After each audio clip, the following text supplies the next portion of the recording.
दोस्तों आपके लिए लेकर के आए हैं एनसीईआरटी एग्जाम्पलर का जो है क्लास 6 विज्ञान के जो है सभी क्वेश्चन आपको बताने वाले हैं। तो ये सीरीज लेकर के आए हैं एनसीईआरटी का, पहले क्लास 6, फिर क्लास 7, क्लास 8, क्लास 9 और क्लास 10 तक के एनसीईआरटी को कवर करेंगे और सभी सब्जेक्ट का। आपको जो है सबसे पहले ये साइंस का सीरीज लेकर के आया है, अदरवाइज मिलने वाला है एस के जासर की पीडीएफ का जो है आपको पूरा विश्लेषण के साथ मिलने वाला है। सारा ऑब्जेक्टिव क्वेश्चन जितने भी बन सकते हैं क्लास 6 के विज्ञान का सभी क्वेश्चन आपको बताने वाले हैं। तो चलिए लेकर चलते हैं पीडीएफ पे और एनसीईआरटी सीरीज का जो है क्लास 6 का पहला सबसे पहले पीडीएफ देख सकते हैं। ये आस एजुकेशन पीवीटी एलटीडी है, देख सकते हैं। और ये बीपीएससी ट्री के लिए जो है बहुत ही इंपॉर्टेंट होने वाला है। यदि आप किसी भी कॉम्पिटिटिव एग्जाम की तैयारी कर रहे हैं तो उसके लिए भी एनसीईआरटी का क्वेश्चन जो है बहुत ही इंपॉर्टेंट होता है। तो ये जो है बीपीएससी जो टीचर का एग्जाम है इसके लिए बहुत ही इंपॉर्टेंट होने वाला है। एनसीईआरटी का निचोड़ आपको बताने वाले हैं, देख सकते हैं। एनसीईआरटी और प्लस एससीईआरटी दोनों जो है इसमें मिला हुआ क्वेश्चन आपको जो है मिलेगा। और झांसर की जो है पीडीएफ का नोट्स है, देख सकते हैं। यहाँ पे क्वेश्चन यहाँ से देख सकते हैं। और चैप्टर वाइज आपको क्लास 6 का जो है साइंस का पहला चैप्टर की बात करें तो पहला चैप्टर का नाम है भोजन कहाँ से आता है। पहला चैप्टर का नाम है भोजन कहाँ से आता है। तो इसमें देख सकते हैं पहला क्वेश्चन यहाँ से है और सारे क्वेश्चन का आपको जो आंसर भी बताने वाले हैं। पहला क्वेश्चन की बात करें तो यहाँ पर देख सकते हैं कह रहा है, यहाँ पर दिया गया है क्वेश्चन कह रहा है कि मधुमक्खी द्वारा एकत्र मकरंद का उपयोग किस रूप में किया जाता है। तो मधुमक्खी द्वारा मकरंद जो एकत्रित किया जाता है इसका उपयोग जो किया जाता है, इसका उपयोग किया जाता है शहद बनाने में। आपको जो है याद रखना है, शहद बनाने में इसका उपयोग किया जाता है।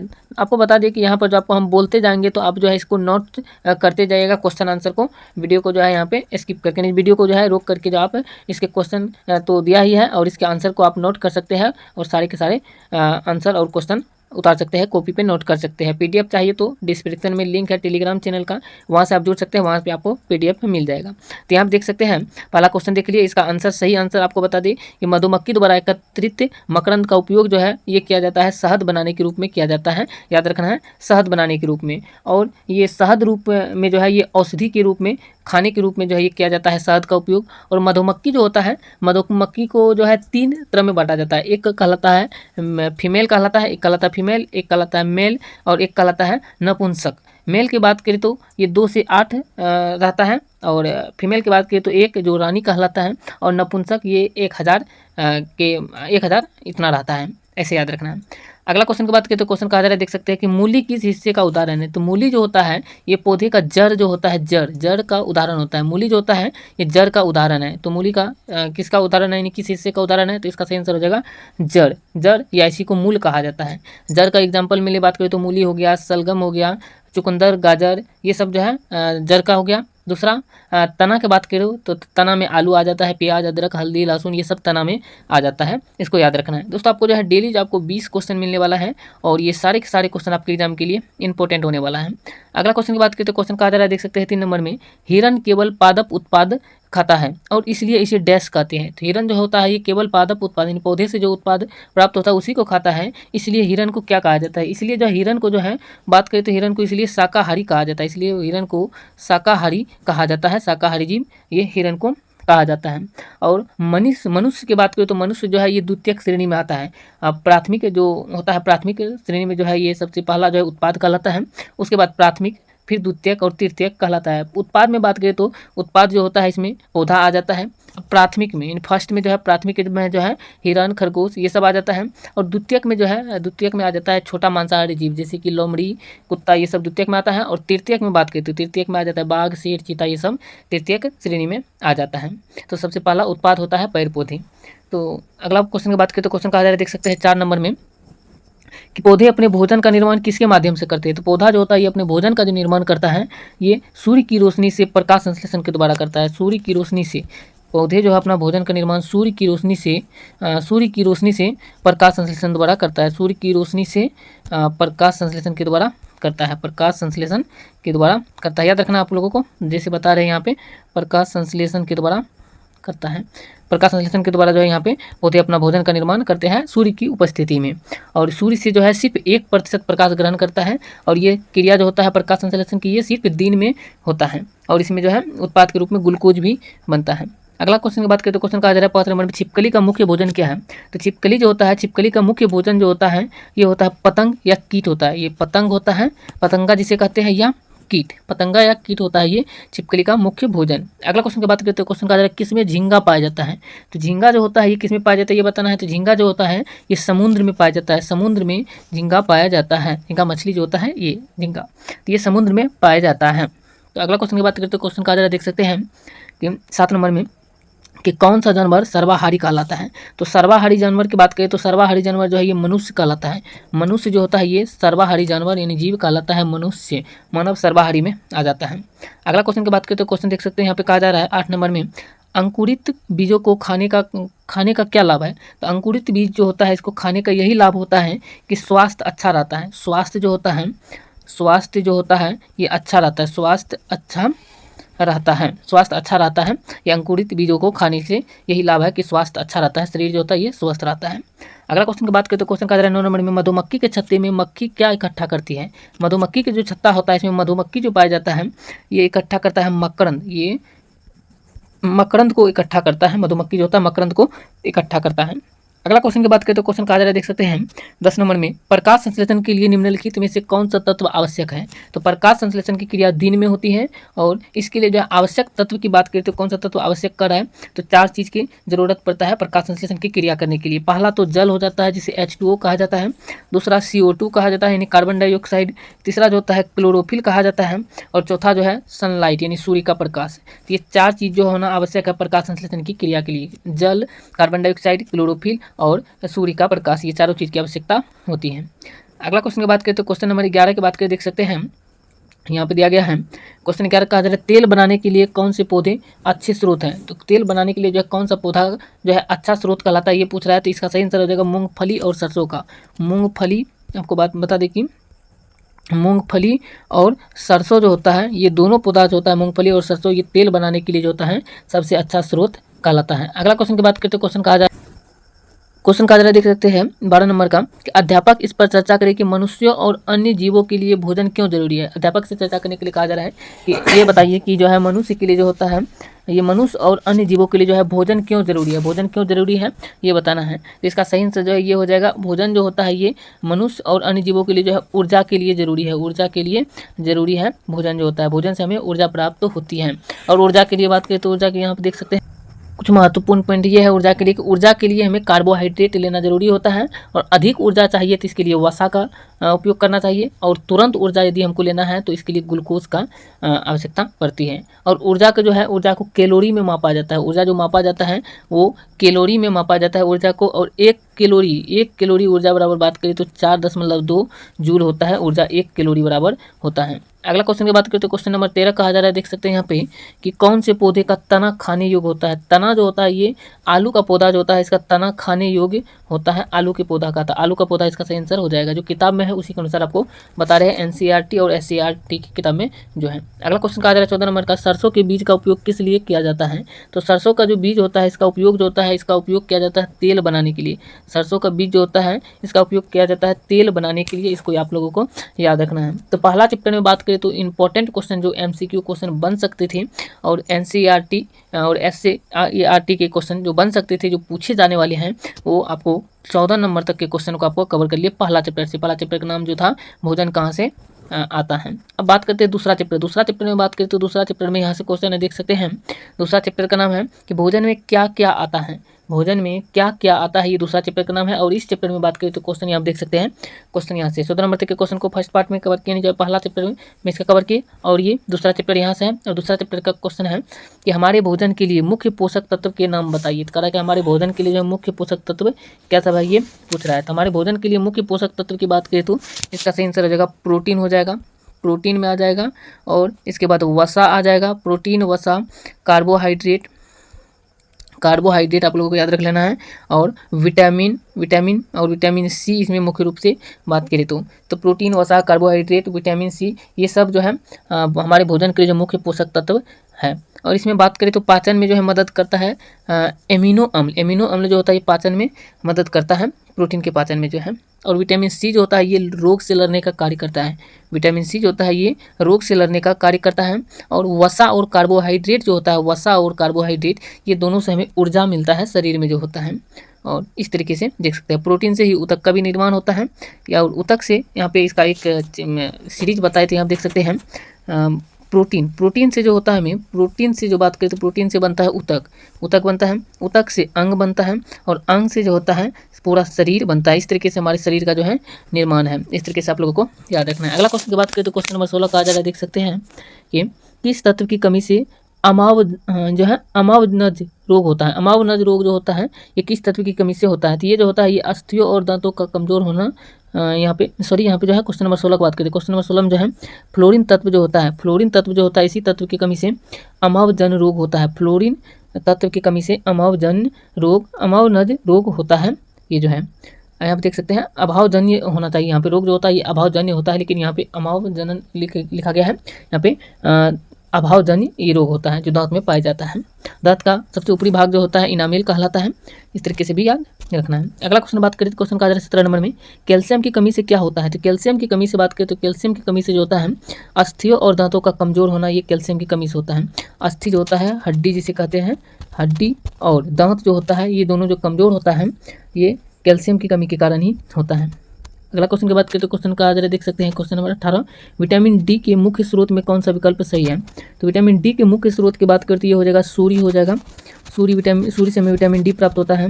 मछली भोजन में खाते हैं तो मछली से जो है विटामिन डी प्राप्त होता है। तो ये सब जो है मछली के भोजन में सूर्य, ये सब जो होता है विटामिन डी के मुख्य स्रोत कहलाता है।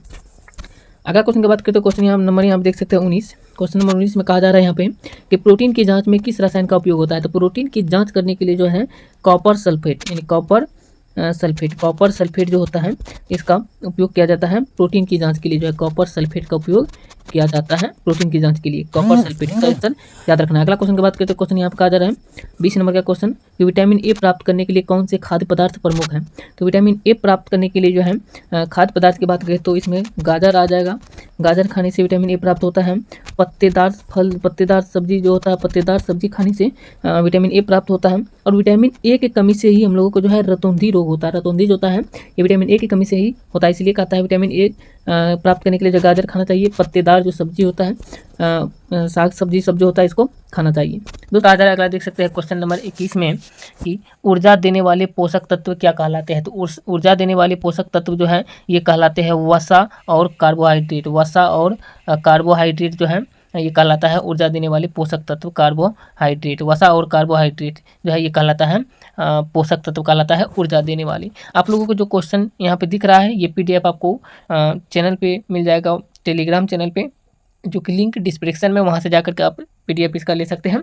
और इस पीडीएफ को लेने के बाद जो है आप सारा क्वेश्चन का आंसर जो है जो अभी हम बता रहे हैं इसको नोट करते जा सकते हैं, क्वेश्चन नंबर वाइज जो है और चैप्टर वाइज जो है। तो क्वेश्चन नंबर 21 का आपको आंसर बताएं। क्वेश्चन नंबर 22 में देख सकते हैं, और जो भी क्वेश्चन बताएंगे हम यहाँ पे बोलेंगे तो वहाँ से भी आप लोग लिख सकते हैं, या अगर हम लिखेंगे जो क्वेश्चन का आंसर तो उसको वहाँ से भी नोट कर सकते हैं। तो बोलेंगे तो हम उसका आंसर उसको आप लोग नोट कर लीजिएगा। अगला क्वेश्चन की बात करें तो क्वेश्चन नंबर 22 कहा जा रहा है लोहे की कमी से क्या होता है? तो लोहे की कमी से जो होता है ये होता है कमजोरी और रक्त की कमी। लोहा की अगर शरीर में कमी हो जाए तो हम लोगों को जो है कमजोरी और इसके साथ साथ रक्त की कमी हो जाएगा। कमजोरी और रक्त की कमी हो जाएगा ये लोहे की कमी के कारण। लोहा जो एक शरीर का ही भाग है जो खाने से होता है। अगला क्वेश्चन की बात करते हैं, हम देख सकते हैं अगला क्वेश्चन कहा जा रहा है क्वेश्चन नंबर 23 में हमारे शरीर की वृद्धि, विकास एवं स्वास्थ्य रक्षण के लिए किसकी आवश्यकता होती है? तो हमारे शरीर में वृद्धि के लिए, विकास के लिए और स्वास्थ्य रक्षण के लिए जो है आवश्यक होता है पोषक तत्व की आवश्यक होता है। पोषक तत्व की आवश्यकता होता है, पोषक तत्व इसका सही आंसर हो जाएगा। अगला क्वेश्चन की बात करें तो क्वेश्चन नंबर 24 में कहा जा रहा है नींबू में किस तत्व की अधिकता होती है जो अमावजन्य रोग के लिए सहायक होता है? अमावजन्य की जगह पे यहाँ पे अभावजन्य होगा, अभावजन्य रोग कहलाता है।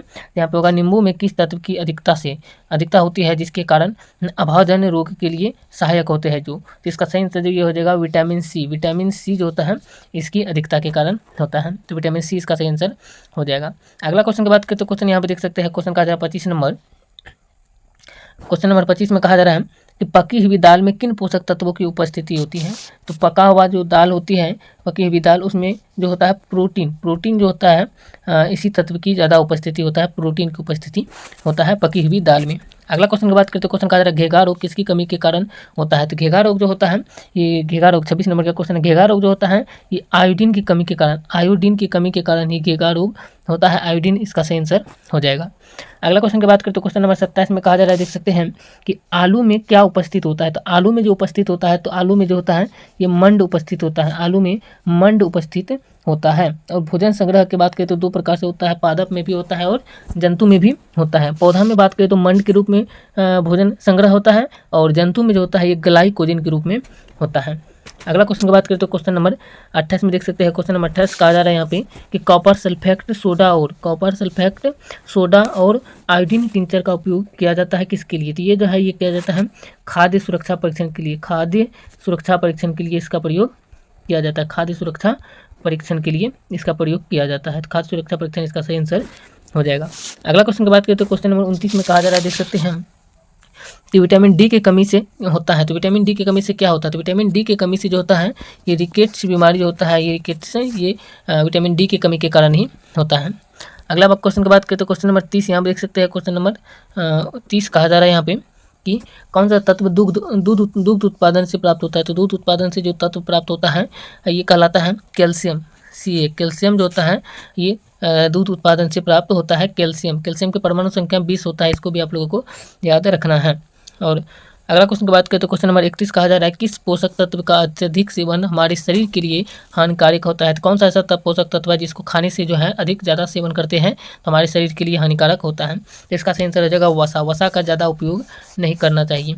अगला क्वेश्चन जो है क्वेश्चन कहा जा रहा है कार्बोहाइड्रेट, प्रोटीन और वसा और विटामिन को हमारे भोजन में क्या कहा जाता है? तो कार्बोहाइड्रेट, प्रोटीन, वसा और विटामिन को हमारे भोजन में जो होता है ये पोषक तत्व कहलाते हैं। जब भोजन में ये सारा चीज़ जो है मिलता है तो ये पोषक तत्व कहलाता है। अगला क्वेश्चन की बात करें तो क्वेश्चन नंबर 33 यहाँ आप देख सकते हैं। क्वेश्चन नंबर 33 जो है ये कहा जा रहा है, यहाँ आप देख सकते हैं कि यदि किसी बच्चे को भोजन में केवल प्रोटीन की कमी से किस रोग का खतरा होता है? तो यदि किसी बच्चे को भोजन में कमी होता है प्रोटीन का तो उससे कौन सा रोग का खतरा होता है ये पूछ रहा है। तो उससे जो होता है उससे रोग का खतरा की बात करें तो ये होता है क्वासियोरकर। लोगों को याद रखना है, यहाँ पे लिख देते हैं क्वासियोरकर ये जो होता है खतरा होता है, या इसी को मेरस्सम भी कहा जाता है, ये दोनों होता है जिसे कुपोषण कहा जाता है। अगला क्वेश्चन की बात करें तो क्वेश्चन नंबर 34 में यहाँ पर कहा जा रहा है प्रोटीन की जांच के दौरान प्रखनली में किस रंग का बदलाव होता है? तो प्रोटीन की जांच के दौरान जो होता है जो प्रखनली जो होता है इसमें बदलाव की बात करें तो इसमें प्रोटीन की जांच के दौरान प्रखनली में रंग का बदलाव ये बैगनी रंग में हो जाता है, तो बैगनी इसका सही आंसर हो जाएगा। प्रोटीन प्लस CuSO4 जब इसमें मिलता है तो इससे बैगनी रंग का ये बन जाता है। अगला क्वेश्चन की बात करें तो क्वेश्चन नंबर 35 में कहा जा रहा है खाने को पकाने से किसकी हानि हो सकती है? तो खाना जो बनता है उसको पकाने से जो होता है ये हानि पोषक तत्व की हानि होती है, पोषक तत्व की हानि हो सकती है। अगला क्वेश्चन की बात करें तो क्वेश्चन नंबर 36 कहा जा रहा है, आप देख सकते हैं दिया गया है क्वेश्चन नंबर 36 में।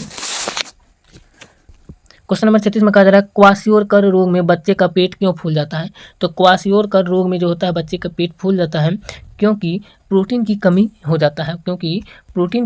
जाता है, इसीलिए जो है ये बच्चों का जो है पेट फूल जाता है क्वासियोरकर रोग में। अगला क्वेश्चन की बात करें तो क्वेश्चन नंबर 37 में कहा जा रहा है दूध में किस तत्व की उपस्थिति होता है? तो दूध जो होता है इसमें वसा और प्रोटीन, दूध में जो होता है वसा भी होता है और प्रोटीन भी होता है, ये दोनों तत्व की उपस्थिति होता है दूध में जो होता है वसा और प्रोटीन की। अगला क्वेश्चन की बात करते हैं, क्वेश्चन यहाँ पर कहा जा रहा है 38 नंबर में देख सकते हैं। क्वेश्चन नंबर 38 में कहता है विटामिन सी की कमी से क्या होता है? तो विटामिन सी की कमी से जो होता है, विटामिन सी की कमी से एक बीमारी होता है जिसका नाम है अस्कर्वी कहा जाता है। विटामिन सी की कमी से होता है अस्कर्वी। अगला क्वेश्चन की बात करें तो क्वेश्चन नंबर 39 कहा जा रहा है विटामिन बी की कमी से कौन सा रोग होता है? तो विटामिन बी की कमी से जो होता है ये बेरी रोग का आप लोग नाम सुने होंगे। बेरी रोग जो होता है ये विटामिन बी की कमी से होता है बेरी रोग जो होता है, इसका सही आंसर हो जाएगा विटामिन बी की कमी से बेरी रोग। अगला क्वेश्चन की बात करें तो क्वेश्चन नंबर 40 में कहा जा रहा है बच्चों में संतुलित भोजन की कमी से कौन सा रोग होता है?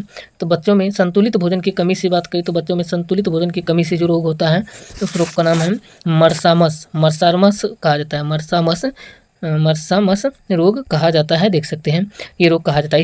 इसको बात करें तो इसको सूखा रोग भी कहा जाता है। क्वेश्चन देख सकते हैं, क्वेश्चन कहा जा रहा है क्वेश्चन नंबर 41 में यहाँ पर दिया गया है, देख सकते हैं कि पकाने पर कौन सी विटामिन गर्मी से नष्ट हो जाती है? कौन सा विटामिन है जिसको पकाने पर जो है वो गर्मी से नष्ट हो जाता है? तो इसका सही आंसर हो जाएगा विटामिन सी और विटामिन बी। विटामिन सी और विटामिन बी जो होता है इसको पकाने से जो होता है गर्मी नष्ट हो जाती है। अगला क्वेश्चन की बात करें तो क्वेश्चन कहा जा रहा है विटामिन किससे हमारी रक्षा करता है? तो विटामिन जो होता है ये हमें जो है रोगों से रक्षा करता है। रोग जो हमारे शरीर में होता है इससे रक्षा करता है विटामिन जो होता है ये जितने भी विटामिन होता है ये हमें शरीर में जो हमारे शरीर में रोगों से रक्षा करते हैं। अगला क्वेश्चन की बात करें तो क्वेश्चन यहाँ पर देख सकते हैं, क्वेश्चन नंबर 43 कहा जा रहा है विटामिन ए की कमी से क्या होता है। तो विटामिन ए की कमी से बात करें तो विटामिन ए की कमी के कारण ही रतौंधी बीमारी होता है। रतौंधी बीमारी जो होता है ये विटामिन ए की कमी के कारण ही होता है, और इसी रतौंधी बीमारी को दृष्टिहीनता भी कहते हैं। दृष्टिहीनता भी बीमारी इसी रतौंधी को कहते हैं। क्वेश्चन नंबर 44 की बात करें तो यहाँ देख सकते हैं, क्वेश्चन नंबर 44 में कहा जा रहा है कि हमारे शरीर का किन लवणों की आवश्यकता अत्यंत मात्रा में होती है। हमारे शरीर में जो है कौन सा ऐसा लवण है जिसकी आवश्यकता बहुत ही अधिक मात्रा में होती है। तो इसका सही आंसर जो 44 नंबर का क्वेश्चन का हो जाएगा, ये हो जाएगा सोडियम और पोटेशियम। सोडियम और पोटेशियम Na और जो है इसके साथ साथ के यहाँ पे के जो होता है Na और के पोटेशियम, यानी जो है सोडियम और पोटेशियम ये दोनों जो होता है ये हमारे शरीर में जो होता है लवण की आवश्यकता अत्यंत मात्रा में होती है इसके जो है। अगला क्वेश्चन की बात करते हैं क्वेश्चन नंबर 45। चलिए क्वेश्चन नंबर 45 को जाने से पहले आपको बता दें कि यहाँ पे देख सकते हैं ये अब जो है चैप्टर 3 शुरू हो गया, क्लास 6 का जो है यहाँ पे देख सकते हैं चैप्टर 3 है। चैप्टर 3 का नाम यहाँ पे बात करें तो देख सकते हैं लिखा गया है यहाँ पे तंतु से वस्त्र तक। आप लोग NCERT या जो किताब है क्लास 6 का साइंस का वहाँ पर आप लोग चैप्टर को मिला सकते हैं। ये तीसरा चैप्टर है तंतु से वस्त्र तक, ये तीसरा चैप्टर साइंस का है। और आगे क्वेश्चन यहाँ पे देख सकते हैं, क्वेश्चन कहा जा रहा है क्वेश्चन नंबर 45 में कौन सा तंतु मानव निर्मित नहीं है। ऐसा कौन सा तंतु है जो मानव के द्वारा नहीं बनाया गया है। तो इसका बात करें तो क्वेश्चन नंबर 45 का सही आंसर हो जाएगा रेशम। रेशम जो तंतु होता है ये मानव के द्वारा बनाया गया तंतु नहीं है। अगला क्वेश्चन की बात करें तो क्वेश्चन यहाँ देख सकते हैं क्वेश्चन नंबर 46 का जरा कपास के किस भाग से रुई बनती है। तो कपास की बात करें तो कपास के फूल जो होता है कपास के फूल और बीज जो होता है ये फूल और बीज से जो होता है रुई प्राप्त होता है कपास की। अगला क्वेश्चन की बात करें तो क्वेश्चन नंबर 47 में कहा जा रहा है, देख सकते हैं यहाँ पे दिया गया है क्वेश्चन नंबर 47 में कि भारत में कपास की खेती मुख्यतः कहाँ होती है। तो भारत में कपास की खेती की बात करें तो भारत में कपास की खेती मुख्यतः जो होता है ये पश्चिम भारत में होता है। पश्चिम भारत में जो होता है पश्चिम भारत में कपास की खेती मुख्यतः होता है। और राज्य की बात करें तो पश्चिम भारत के राज्य हो जाएगा महाराष्ट्र और गुजरात में जो होता है ये अधिक मात्रा में होता है, कपास की खेती मुख्यतः होती है। क्वेश्चन नंबर 47 का आंसर ये हो गया। अगला बात करें तो क्वेश्चन नंबर 48 का आ जा रहा है, आप देख सकते हैं क्वेश्चन नंबर 48 में कहा जा रहा है रेशमी कपड़ों की विशेषता क्या होती है। तो रेशमी कपड़ों की विशेषता की बात करें तो रेशमी कपड़ा जो होता है ये चमकदार होती है। रेशमी कपड़ा जो होता है ये चमकदार होती है, चमकदार इसकी विशेषता है। रेशमी कपड़ा की विशेषता है चमकदार होती है। अगला क्वेश्चन की बात करें तो क्वेश्चन नंबर 49 का आ जा रहा है, देख सकते हैं कि रिक्त स्थानों की पूर्ति कीजिए। डैश और डैश से प्राप्त तंतु पादप तंतु कहलाते हैं। यानी किससे प्राप्त तंतु जो होता है वो पादप तंतु कहलाते हैं, ये पूछ रहा है। तो इसका सही आंसर जो है ये हो जाएगा क्वेश्चन नंबर 49 का जो है ये हो जाएगा पटसन और कपास। पटसन और कपास जो होता है पटसन से और कपास से प्राप्त तंतु जो होता है ये पादप तंतु कहलाते हैं, पौधे वाले तंतु कहलाते हैं। अगला क्वेश्चन की बात करें तो क्वेश्चन नंबर 50 में कहा जा रहा है रुई तथा जूट पादप पत्रों का कौन कौन से भाग से में प्राप्त होते हैं। तो रुई तथा जूट जो होता है ये पादप पत्र यानी पौधे के जो पत्ता होता है इसके कौन कौन से भाग में प्राप्त होता है ये पूछ रहा है। तो इसका सही आंसर जो है जगह ये हो जाएगा तना और बीज से, तना से, बीज से और फूल से। तना हो गया, बीज हो गया और इसके साथ साथ फूल, तीनों से जो होता है ये प्राप्त होता है। तना, बीज और फूल से जो होता है ये प्राप्त होता है। रुई तथा जूट पादप यानी जो है पादप पत्रों का ये भागों से प्राप्त होता है, तना, बीज और फूल से। क्वेश्चन नंबर 51 की बात करें तो क्वेश्चन नंबर 51 में कहा जा रहा है सही विकल्प को चुनिए, मानव निर्मित तंतु कौन सा है। तो मानव निर्मित तंतु की बात करें तो मानव निर्मित तंतु जो होता है ये पॉलिएस्टर होता है। पॉलिएस्टर जो होता है पॉलिएस्टर जो होता है ये मानव निर्मित तंतु कहलाते हैं। जो मानव निर्मित तंतु है पॉलिएस्टर और नायलॉन जो होता है ये दोनों जो है क्या कहते हैं, ये दोनों जो होता है पॉलिएस्टर और नायलॉन जो होता है, पॉलिएस्टर और नायलॉन ये जो मानव निर्मित तंतु कहलाते हैं।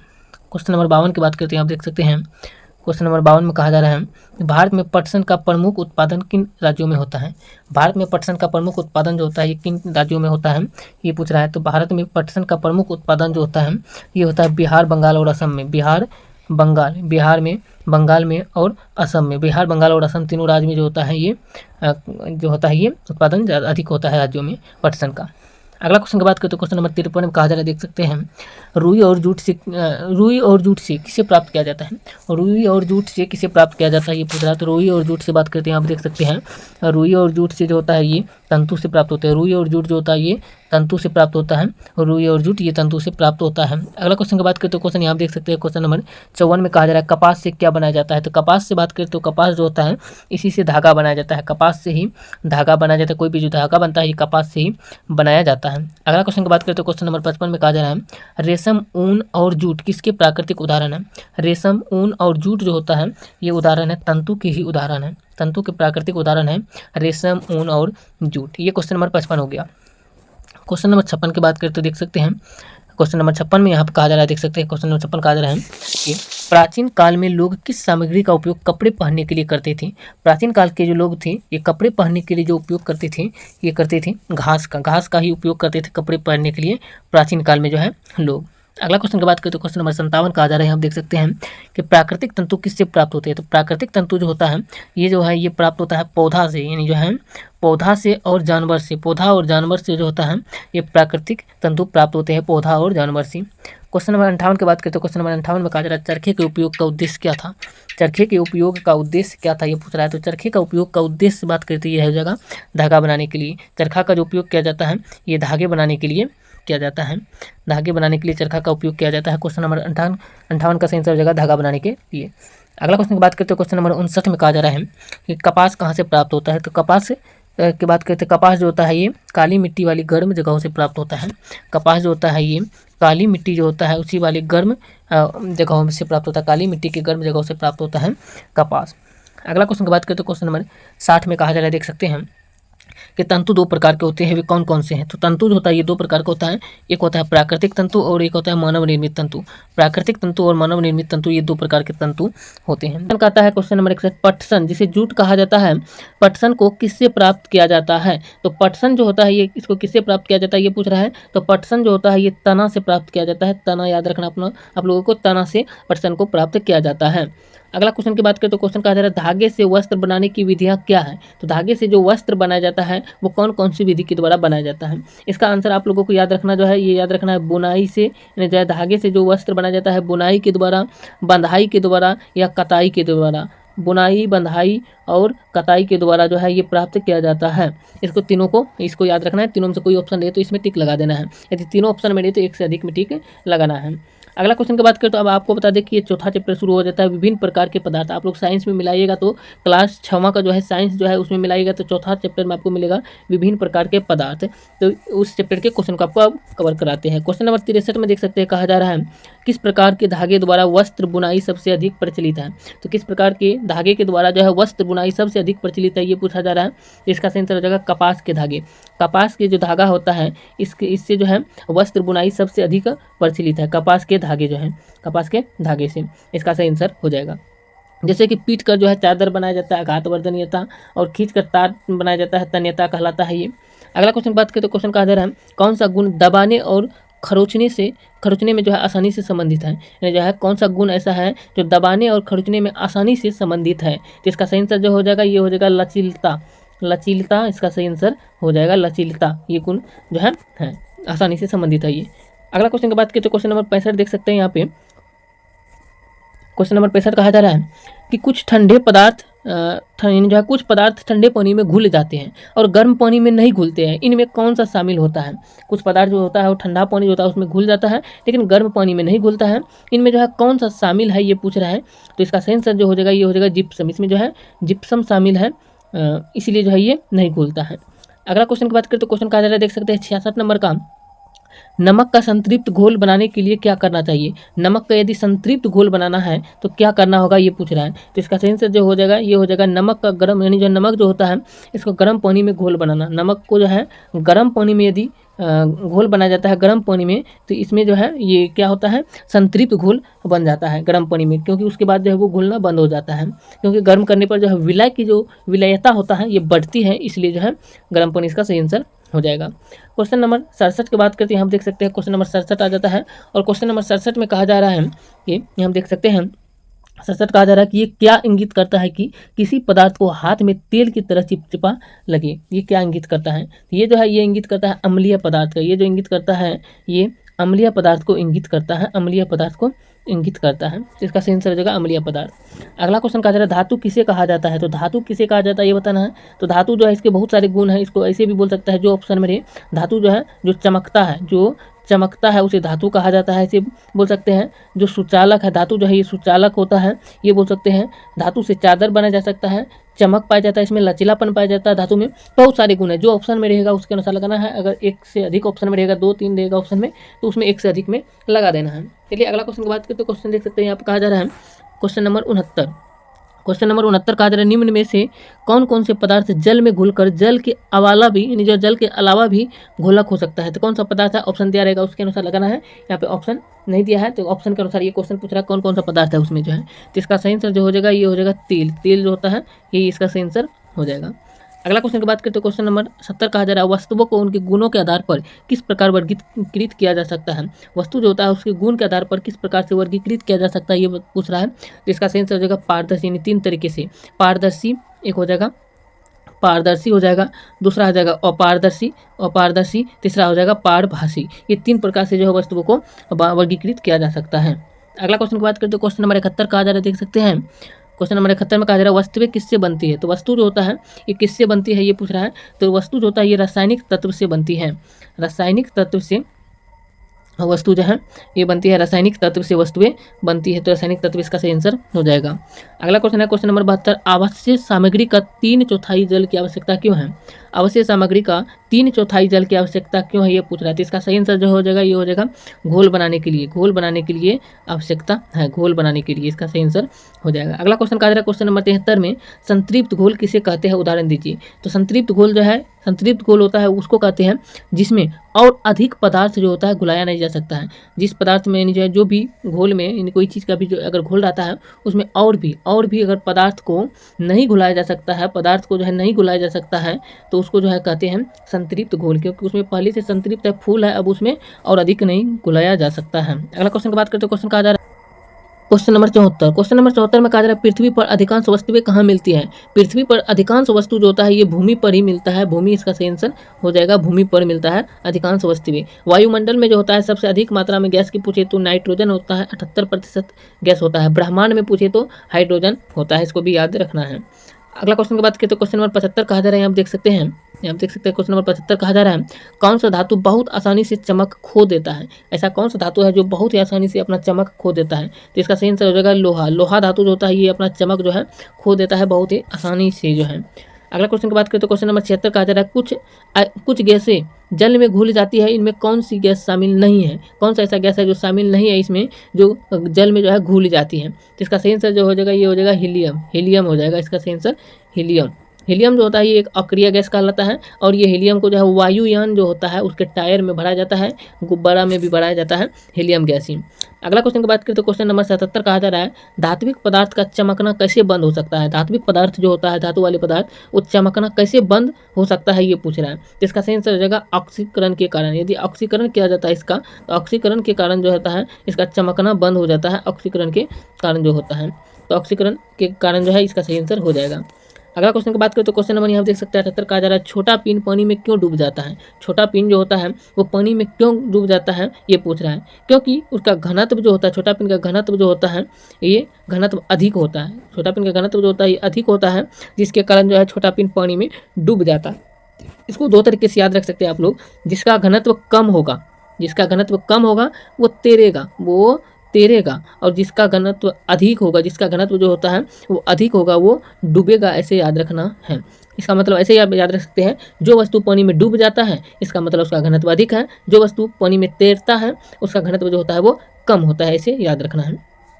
क्वेश्चन नंबर 76, 77 और 78 को कवर कर लिए। अब क्वेश्चन नंबर 79 करते हैं बात। क्वेश्चन नंबर 79 की बात करते हैं, आप देख सकते हैं क्वेश्चन नंबर 79 में कहा जा रहा है कुछ पदार्थ किस कारण तैर सकते हैं। तो कुछ जो पदार्थ जो होता है वो क्यों तैर जाते हैं ये पूछ रहा है। क्यों ये जो तैरता जो है, क्योंकि वे जो होता है कम घनत्व वाले होते हैं, कम घनत्व वाले होते हैं, जिसके कारण वो पदार्थ तैरने लगते हैं। क्योंकि यदि अधिक घनत्व रहता तो वो पदार्थ जो है डूब जाता, तो कम घनत्व के कारण वो पदार्थ जो कोई भी पदार्थ तैरने लगता है। अगला क्वेश्चन की बात करें तो क्वेश्चन नंबर 80 कहा जा रहा है वह घोल जिसमें घुले पदार्थ की और मात्रा घोलने की क्षमता नहीं होती है वो क्या कहलाता है। वो जो है संतृप्त घोल कहलाता है, क्योंकि उसमें और अधिक घोला अब नहीं जा सकता है, तो संतृप्त घोल कहलाता है वो जो है। अगला क्वेश्चन की बात करते हैं क्वेश्चन नंबर 81। क्वेश्चन नंबर 80 तक ही आपको बताने वाले थे, लेकिन एक क्वेश्चन इस चैप्टर का छूट रहा है, इसलिए जो इसको कवर कर देते हैं। क्वेश्चन कहा जा रहा है सभी धातुओं में सबसे कम क्रिया कौन होती है? तो सभी धातुओं में जो होता है सबसे कम क्रियाशील जो होता है ये जो है ये होता है सोना। इसका सही आंसर हो जाएगा सोना। सोना इसका सही आंसर हो जाएगा, तो सोना ये हो जाएगा इसका सही आंसर। क्वेश्चन नंबर 91 है, ये 5वां चैप्टर है साइंस का जो है क्लास 6 का, देख सकते हैं आप अपने जो है एनसीईआरटी बुक में जो है पृथक्करण चैप्टर का नाम होगा। चैप्टर का नाम है पृथक्करण। क्वेश्चन कहा जा रहा है कि इससे पीछे के क्वेश्चन को कवर कर लिया है पीछे के वीडियो में। क्वेश्चन कहा जा रहा है तालाब या नदी के जल को आधे घंटे तक छोड़ने पर कुछ पदार्थ नीचे क्यों बैठ जाते हैं? तो तालाब या नदी जो होता है उसके जल जो होता है उसको यदि आधा घंटा तक छोड़ देते हैं तो जो पदार्थ होता है उसमें वो नीचे बैठ जाता है, क्यों ये पूछ रहा है। इसका सही आंसर जो हो जाएगा ये हो जाएगा अघुलनशील ठोस पदार्थ जो होता है, जो अघुलनशील ठोस पदार्थ होता है वही क्या होता है, अघुलनशील ठोस पदार्थ जो होता है वो नीचे बैठ जाता है, जो नहीं घुल सकता है वो नीचे बैठ जाता है पदार्थ जो होता है। अगला क्वेश्चन जो है क्वेश्चन कहा जा रहा है समुद्र जल के अलावा और भी किन स्रोतों से नमक प्राप्त किया जाता है? नमक जो होता है समुद्र से तो प्राप्त किया ही जाता है ये पता है, और आगे बात करें तो नमक छोड़ करके नमक के अलावा जो होता है झील से भी, अगर क्लास 6 के साइंस में देखें तो झील दिया है, झील से भी जो है नमक प्राप्त किया जा सकता है।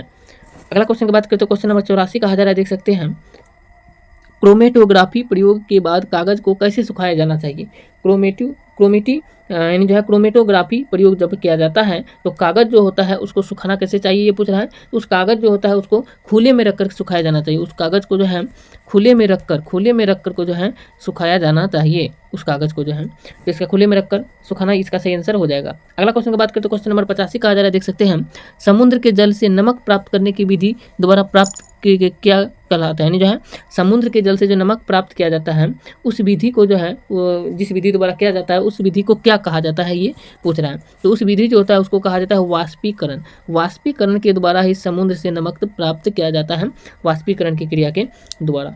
अगला क्वेश्चन की बात करते हैं क्वेश्चन नंबर 86 बताते हैं, यहाँ पर देख सकते हैं क्वेश्चन नंबर 86 कहा जा रहा है क्रोमेटोग्राफी के प्रयोग में छन्ना कागज का आकार कितना होना चाहिए? क्रोमेटोग्राफी जो होता है इसका जो प्रयोग किया जाता है उसमें कागज का आकार जो होता है ये कागज का आकार होना चाहिए 4 सेंटीमीटर चौड़ा, 4 सेंटीमीटर चौड़ा होना चाहिए, और इसके साथ साथ जो है 12 सेंटीमीटर जो होता है ये लंबा होना चाहिए। 4 सेंटीमीटर चौड़ा और 12 सेंटीमीटर लंबा होना चाहिए उस कागज़ का जो है आकार, क्रोमेटोग्राफी में जिस कागज़ का प्रयोग किया जाता है। अगला क्वेश्चन की बात करते देख सकते हैं क्वेश्चन नंबर 86 में कहा जा रहा है, 86 बता दिया आपको। क्वेश्चन नंबर 87 कहा जा रहा है किस विधि का प्रयोग जल के भारी कणों को अलग करने के लिए किया जाता है? जल में जो भारी कण जो होता है उसको अलग करने के लिए किस विधि का प्रयोग किया जाता है ये पूछ रहा है। तो इसका सही आंसर जो है ये हो जाएगा निस्तारण। निस्तारण के द्वारा जो है निस्तारण के द्वारा ही इस जो कण होते हैं भारी कण जो होता है जल में उसको अलग किया जा सकता है। अगला क्वेश्चन की बात करें तो क्वेश्चन नंबर 88 कहा जा रहा है जब मिश्रण बहुत कम मात्रा में हो तो उसे अलग करने की कौन सी विधि बेहतर होगी? जब मिश्रण कम मात्रा में रहता है उसको अलग करने की कौन सी विधि अच्छा होता है ये पूछ रहा है, नहीं बेहतर होता है ये पूछ रहा है। तो इसका सही आंसर हो जाएगा क्रोमेटोग्राफी। क्रोमेटोग्राफी जो है विधि अच्छा होता है, क्रोमेटोग्राफी विधि के द्वारा जो है बेहतर होगा अलग करने में। अगला क्वेश्चन की बात करें तो क्वेश्चन नंबर 89 का आ जा रहा है, देख सकते हैं क्रोमेटोग्राफी का उपयोग मुख्य रूप से किन चीज़ों के परीक्षण में किया जाता है? तो क्रोमेटोग्राफी जो होता है इसका उपयोग जो होता है मुख्य रूप से यदि बात करें तो इसका मुख्य रूप से इसका उपयोग जो है फूलों की रंग जो फूल जो होता है फूलों की रंग की जांच करने के लिए किया जाता है। फूलों की रंग की जांच करने के लिए जो इसका प्रयोग किया जाता है क्रोमेटोग्राफी का। क्वेश्चन नंबर 90 की बात करते हैं, हम देख सकते हैं क्वेश्चन नंबर 90 है और 90 में देख सकते हैं किस तरीके से है। अभी यह है 5वां चैप्टर के ही क्वेश्चन आपको बता रहे हैं। क्वेश्चन नंबर 90 में कहा जा रहा है द्रवण की शुद्धता की जांच करने के लिए किस विधि का प्रयोग किया जाता है? तो द्रवणों की शुद्धता की जांच करने के लिए जो है क्रोमेटोग्राफी विधि का ही प्रयोग किया जाता है। क्रोमेटोग्राफी विधि का ही प्रयोग किया जाता है, तो क्रोमेटोग्राफी इसका सही आंसर हो जाएगा। अगला क्वेश्चन की बात करें तो क्वेश्चन नंबर 91 में कहा जा रहा है समुद्र के जल में किस प्रकार का नमक प्रचलित है? तो समुद्र का जो जल होता है उसमें नमक किस प्रकार का पाया जाता है ये पूछ रहा है। तो उसमें जो होता है साधारण नमक पाया जाता है, साधारण नमक प्रचलित है, याद रखना है साधारण नमक, जिसे NaCl कहा जाता है। साधारण नमक का ये सूत्र है NaCl जो है। नमक का pH यानी जो है साधारण नमक का pH मान पूछे तो ये होता है 7 होता है, इसको भी याद रखना है।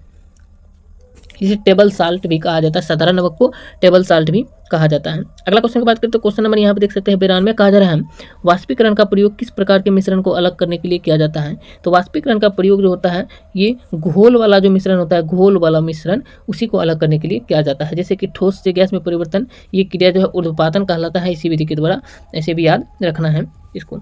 ठोस से गैस में अगर परिवर्तन कोई चीज़ होता है तो उसको जो है ऊर्ध्वपातन कहा जाता है, इसको याद रखना है। लेकिन कोई भी यदि घोल वाला पदार्थ रहता है, जैसे चीनी और पानी हो गया, इसका घोल है, इसको अलग करने के लिए वाष्पीकरण विधि का ही प्रयोग किया जाएगा। इस प्रकार से आपको जो है यहाँ पे 5वां चैप्टर भी बता दिए।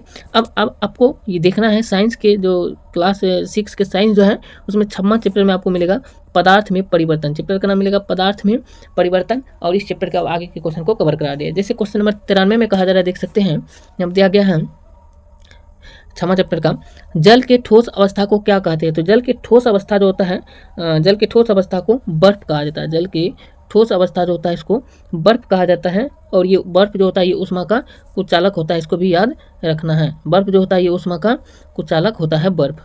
अगला क्वेश्चन की बात करते हैं, क्वेश्चन नंबर 94 कहा जा रहा है, जमाव बिंदु पर जल बर्फ में कैसे बदलता है। जमाव बिंदु पर जल जो होता है, जमाव बिंदु जो होता है वहाँ पर जल जो होता है ये बर्फ में कैसे पिघलता है ये पूछ रहा है। तो वहाँ पर जो है बर्फ जो होता है ये ठंडा करने पर पिघलता है। यदि उसको ठंडा करते हैं तब वो जो है ठंडा करने पर वो पिघलने लगता है। एक चीज़ आपको बता दें कि गैस से ठोस में यदि जाता है निक्षेपण विधि कहलाता है, और गैस से द्रव में यदि जाता है तो वो विधि संघनन के द्वारा जाता है, संघनन कहलाता है। क्वेश्चन नंबर 95 की बात करते हैं। क्वेश्चन नंबर 95 में कहा जा रहा है, जल का गैस में बदलने की प्रक्रिया को क्या कहा जाता है। तो जल को गैस में बदलने की प्रक्रिया को जो होता है उसको वाष्पन कहा जाता है, इसको भी याद रखना है। जल को गैस में बदलने की क्रिया वाष्पन कहलाता है, वाष्प के द्वारा ही वो गैस में परिवर्तित होता है जल।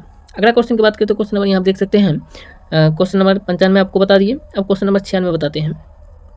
क्वेश्चन नंबर 96 में कहा जा रहा है, जलवाष्प को पुनः जल में परिवर्तित होने की प्रक्रिया को क्या कहते हैं। तो जलवाष्प जो होता है उसको पुनः जल में परिवर्तित होने की प्रक्रिया जो होता है उसी को जो है संघनन कहा जाता है, संघनन कहा जाता है उस विधि को, संघनन इसका सही आंसर हो जाएगा। अगला क्वेश्चन कहा जा रहा है, उमाप में वृद्धि करने पर जल से क्या होता है। तो उमाप में वृद्धि करने पर जल से जो होता है, जल से यहाँ पे उमाप नहीं होना चाहिए, ताप होना चाहिए। क्या होता है, ताप। ताप में वृद्धि करने पर जल जो होता है ये वह भाप में बदल जाता है। ताप में यदि वृद्धि करता है तो वह जो होता है जल जो होता है वो भाप में बदल जाता है, भाप में, याद रखना, भाप में बदल जाता है, भाप में बदल जाता है। यदि ताप में वृद्धि करते हैं कोई तो जल जो होता है वो भाप में बदल जाता है। अगला क्वेश्चन की बात करते हैं, क्वेश्चन नंबर 98 का आ जा रहा है, किस पदार्थ का उपयोग कपूर के ऊर्ध्वपातन के लिए किया जाता है। तो ऐसा कौन सा पदार्थ है जिसका उपयोग जो होता है कपूर के ऊर्ध्वपातन के लिए किया जाता है ये पूछ रहा है। तो इसका सही आंसर हो जाएगा कांच की बोतल। कांच का बोतल जो होता है, कांच के बोतल, इसका सही आंसर हो जाएगा। कांच का बोतल जो होता है उसी का उपयोग किया जाता है। कपूर जो होता है ये ऊर्ध्वपातित पदार्थ है, इसको भी याद रखना है। अगला क्वेश्चन कहा जा रहा है, क्वेश्चन नंबर 99, रासायनिक परिवर्तन होने पर क्या उत्पन्न होता है।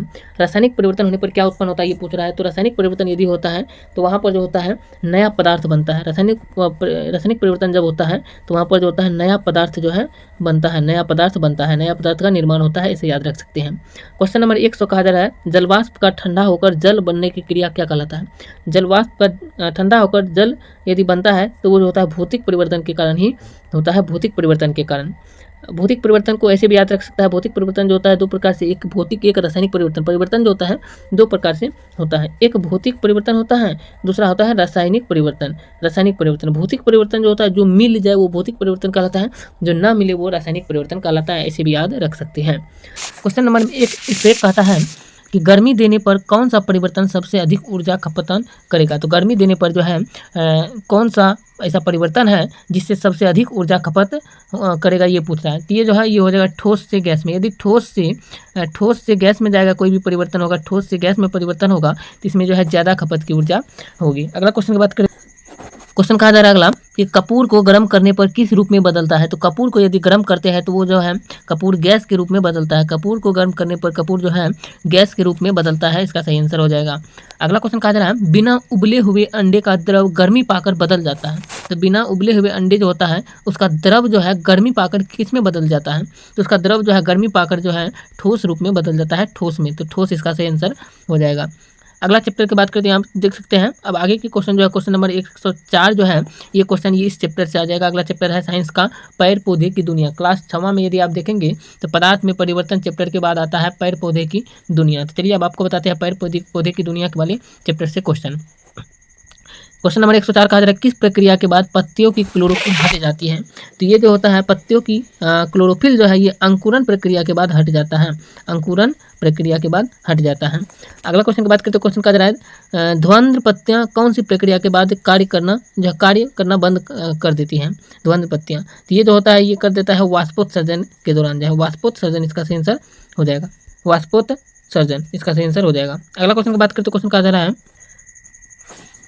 क्वेश्चन नंबर 106 कहता है कि अधबीजपत्री किसे कहते हैं। तो अधबीजपत्री जो होता है ये कहते हैं जिनके बीज पर कोई आवरण नहीं होता है उसे अधबीजपत्री कहा जाता है। जिनके बीज पर कोई आवरण नहीं होता है उसे जो है अधबीजपत्री कहा जाता है।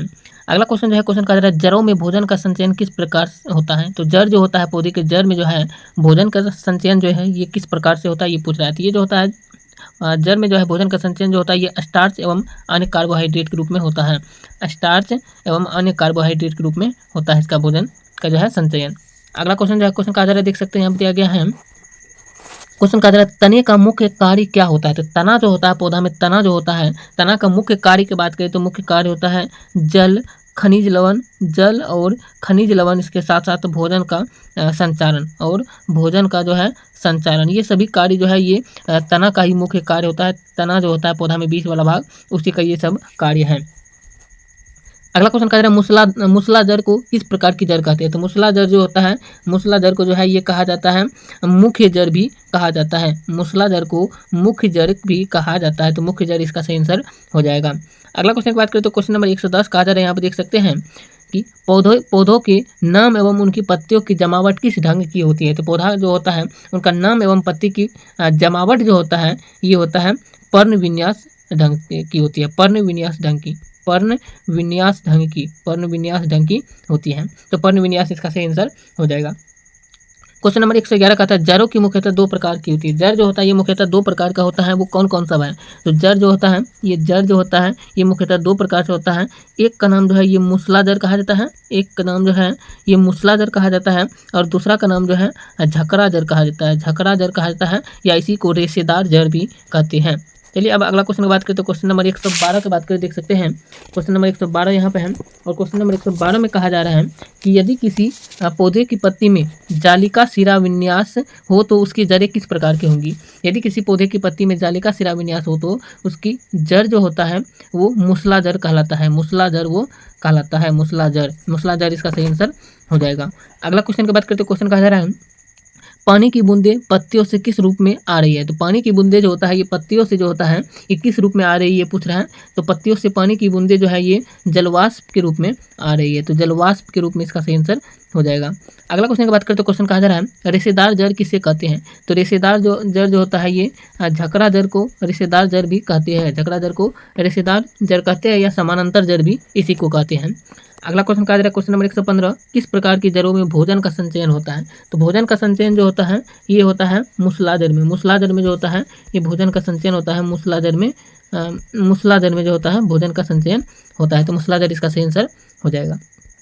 अगला क्वेश्चन की बात करें तो क्वेश्चन नंबर 116 कहा जा रहा है देख सकते हैं कि यदि किसी पौधे की पत्ती में समानांतर सिरा विन्यास हो तो उसकी जड़ें किस प्रकार की होगी। यदि किसी पौधे की पत्ती में समानांतर सिरा विन्यास हो तो उसकी जड़ें जो होती हैं वो होती है रेशेदार जड़ कहलाती है, रेशेदार जड़ कहलाते हैं। रेशेदार जड़ को ही झकरा जड़ भी कहते हैं, रेशेदार जड़ को झकरा जड़ भी कहते हैं। क्वेश्चन नंबर 117 कहा जा रहा है एक बीज पत्री के पौधों की पत्तियों में किस प्रकार का विन्यास होता है। तो एक बीज पत्री के पौधों की पत्तियों में जो होता है ये होता है समानांतर सिरा विन्यास होता है, समानांतर सिरा विन्यास होता है, समानांतर सिरा विन्यास इसमें होता है, इसको याद रखना है। अगला क्वेश्चन कहा जा रहा है तने के आधार से ऊपरी हिस्से तक किस चीज़ का अवलोकन करते हैं। तो तने के आधार से ऊपरी हिस्से तक जो होता है ये अवलोकन हम लोग करते हैं पैर की ऊंचाई की जो है इसका अवलोकन करते हैं तने से ऊपर की चीज़ें को जो है ऊपर के हिस्से को जो है। अगला क्वेश्चन कहा जा रहा है तना पौधों को क्या प्रदान करता है। तो तना जो होता है किसी भी पौधा का वो जो है उसकी जो है आकृति यानी जो है उसकी आकृति और यांत्रिक दक्षता, आकृति और यांत्रिक दक्षता को ये जो है प्रदान करता है तना जो होता है किसी भी पौधा का। अगला क्वेश्चन कहा जा रहा है 120 क्वेश्चन नंबर 120 कहा जा रहा है पत्तियों की रेखीय संरचनाओं को क्या कहा जाता है। तो पत्तियों की रेखीय संरचना जो होता है इसको मध्य सिरा कहा जाता है। पत्तियों की रेखीय संरचना को मध्य सिरा कहा जाता है। तो मध्य सिरा इसका सही आंसर हो जाएगा। तो नंबर 121 कहता है यदि पौधे की पत्ती का समानांतर विन्यास हो तो उसकी जड़ कैसी होती होगी। यदि पौधे की पत्ती का समानांतर विन्यास हो तो उसका जड़ जो होता है वो फाइब्रोस का होता है, यानी जो है उसका जड़ जो होता है फाइब्रोस होता है। फाइब्रोस इसका सही आंसर हो जाएगा। अगला क्वेश्चन जो है नेक्स्ट चैप्टर का है। अगला चैप्टर का नाम है, देख सकते हैं कि फूलों से जान पहचान। क्षमा कक्षा का यदि अगला चैप्टर देखिएगा तो ये कौन सा चैप्टर है, आप लोग यहाँ शुरू से आप लोगों को चैप्टर का भी नाम दिखाते आ रहे हैं। यहाँ पर जो है इस चैप्टर का नाम है फूलों से जान पहचान। तो फूलों से जान पहचान क्वेश्चन कहा जा रहा है, हम देख सकते हैं कि फूलों की पंखुड़ियों का क्या मुख्य कार्य है। फूलों की जो पंखुड़ियाँ होता है उसका मुख्य कार्य की बात करें तो उसका मुख्य कार्य होता है परागन। फूलों की पंखुड़ियाँ का मुख्य कार्य जो होता है ये होता है परागन। फूलों की पंखुड़ियाँ का मुख्य कार्य होता है। अब क्वेश्चन नंबर 127 की बात करें तो क्वेश्चन नंबर 127 यहाँ पर कहा जा रहा है, देख सकते हैं कि पुंकेसर के कितने प्रकार हो सकते हैं। तो पुंकेसर जो होता है इसका बात करें तो पुंकेसर के 3 प्रकार हो सकते हैं। पुंकेसर के 3 भाग होते हैं और स्त्री केसर के भी 3 भाग होते हैं, यानी जो है पुंकेसर के 3 भाग और स्त्री केसर के भी 3 भाग। यदि पुष्प का जो है नामांकित चित्र पूरा डिटेल से नहीं देखे तो उस वीडियो को जाकर के देखिए, आपको जो है पूरा अच्छे तरीके से समझ में आएगा।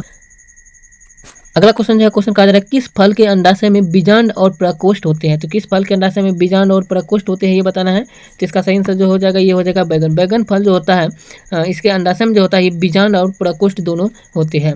अगला क्वेश्चन कहा जा रहा है किस अंग के कारण फूल का प्रजनन संभव होता है। तो फूल का प्रजनन जो होता है ये संभव होता है अनपुरी के कारण, जिसे अनपुरी कहा जाता है। अनपुरी के कारण ही ये जो होता है फूल जो होता है इसका प्रजनन संभव होता है। अगला क्वेश्चन कहा जा रहा है फूलों का रंग रूप किसके कारण होता है। तो फूलों का रंग रूप जो होता है ये पंखुड़ी के कारण ही होता है। पंखुड़ी के कारण फूलों का रंग रूप होता है। अगला क्वेश्चन जो है क्वेश्चन कहा जा रहा है, यहाँ पे देख सकते हैं यहाँ दिया गया है क्वेश्चन कहा जा रहा है पूर्ण फूल के कितने भाग होते हैं। तो पूर्ण फूल जो होता है संपूर्ण फूल का जो होता है भाग होता है ये 4 भाग होता है। संपूर्ण फूल का 4 भाग होता है। अगला क्वेश्चन की बात करते हैं, क्वेश्चन यहाँ पे देख सकते हैं क्वेश्चन कहा जा रहा है स्त्री केसर के किस भाग का नाम परागन में भूमिका निभाता है। तो स्त्री केसर के किस भाग का नाम जो है परागन में भूमिका निभाता है। इसका सही आंसर जो है ये हो जाएगा वर्तिकाग्र। वर्तिकाग्र जो होता है यही जो होता है वर्तिकाग्र, ये वर्तिकाग्र यहाँ पे देख सकते हैं वर्तिकाग्र जो होता है ये महत्वपूर्ण भूमिका निभाता है परागन में जो होता है ये स्त्री केसर का। अगला क्वेश्चन जो है क्वेश्चन कहा जा रहा है अपूर्ण फूल किसे कहते हैं। तो अपूर्ण फूल की बात करें तो अपूर्ण फूल जो है ये उसको कहते हैं जो फूल जिसमें जो है कुछ अंग अनुपस्थित होता है। जिस फूल में कुछ भी अंग जो है अनुपस्थित होता है तो उसे जो है कहते हैं हम लोग जो है पूर्ण फूल जो है अपूर्ण फूल कहते हैं। अगला क्वेश्चन जो है क्वेश्चन कह रहा है फूल के कितने पुंकेसर होते हैं। तो फूल का पुंकेसर की बात करें तो फूल में जो है पुंकेसर 5 से 6 पुंकेसर होते हैं। फूल में जो है जो अनिश्चित कह सकते हैं 5 से 6 होते हैं। लेकिन क्वेश्चन नंबर 131 कहा जा रहा है, देख सकते हैं कि फूल का कौन सा अंग जो है बीज बनाने में मदद करता है। तो फूल का कौन सा अंग बीज बनाने में मदद करता है ये बताना है। तो इसका सही आंसर जो है ये हो जाएगा पुंकेसर। फूल का पुंकेसर जो होता है पुंकेसर भाग जो होता है ये पुंकेसर अंग ये बीज बनाने में मदद करता है। अगला क्वेश्चन जो है क्वेश्चन कहा जा रहा है फूल का कौन सा अंग परागकण निर्माण में मदद करता है। तो फूल का जो है परागकण निर्माण में मदद करने वाला अंग जो है उस अंग का नाम है पुंकेसर। पुंकेसर अंग ही मदद करता है इसमें जो है। अगला क्वेश्चन की बात करते क्वेश्चन कहा जा रहा है स्त्री केसर के किस भाग का आकार विभिन्न फूलों में भिन्न हो सकता है। जो है स्त्री केसर के किस भाग का आकार जो होता है वो अलग अलग फूलों में जो है अलग अलग हो सकता है। तो इसका सही आंसर जो है ये हो जाएगा वर्तिकाग्र। वर्तिकाग्र का आकार जो होता है ये अलग अलग हो सकता है, वर्तिकाग्र का आकार। अगला क्वेश्चन की बात करें तो यहाँ देख सकते हैं क्वेश्चन नंबर 134 कहा जा रहा है यदि अंडपुरी और पुंकेसर एक ही धर्म में हो तो उसे क्या कहते हैं। यदि अन्नपुरी और पुंकेसर एक ही धर्म में होता है तो उसे जो है पूर्ण फूल कहा जाता है, उसे पूर्ण फूल कहा जाता है। तो पूर्ण फूल इसका सही आंसर हो जाएगा। अगला क्वेश्चन की बात करें तो क्वेश्चन नंबर 135 में देख सकते हैं 135 में कहा जाए क्वेश्चन नंबर 135 कहता है नर फूल में क्या होता है। तो नर फूल जो होता है नर फूल में होता है केवल पुंकेसर। केवल जो है पुंकेसर पाया जाता है नर फूल में, केवल पुंकेसर पाया जाता है नर फूल में। इसका सही आंसर हो जाएगा केवल पुंकेसर। अगला क्वेश्चन कहा जा रहा है फूलों का सूखा सैंपल किसके लिए उपयोगी हो सकता है। तो फूलों का सूखा सैंपल जो होता है ये अध्ययन करने के लिए जो उपयोगी हो सकता है, अध्ययन के लिए उपयोगी हो सकता है।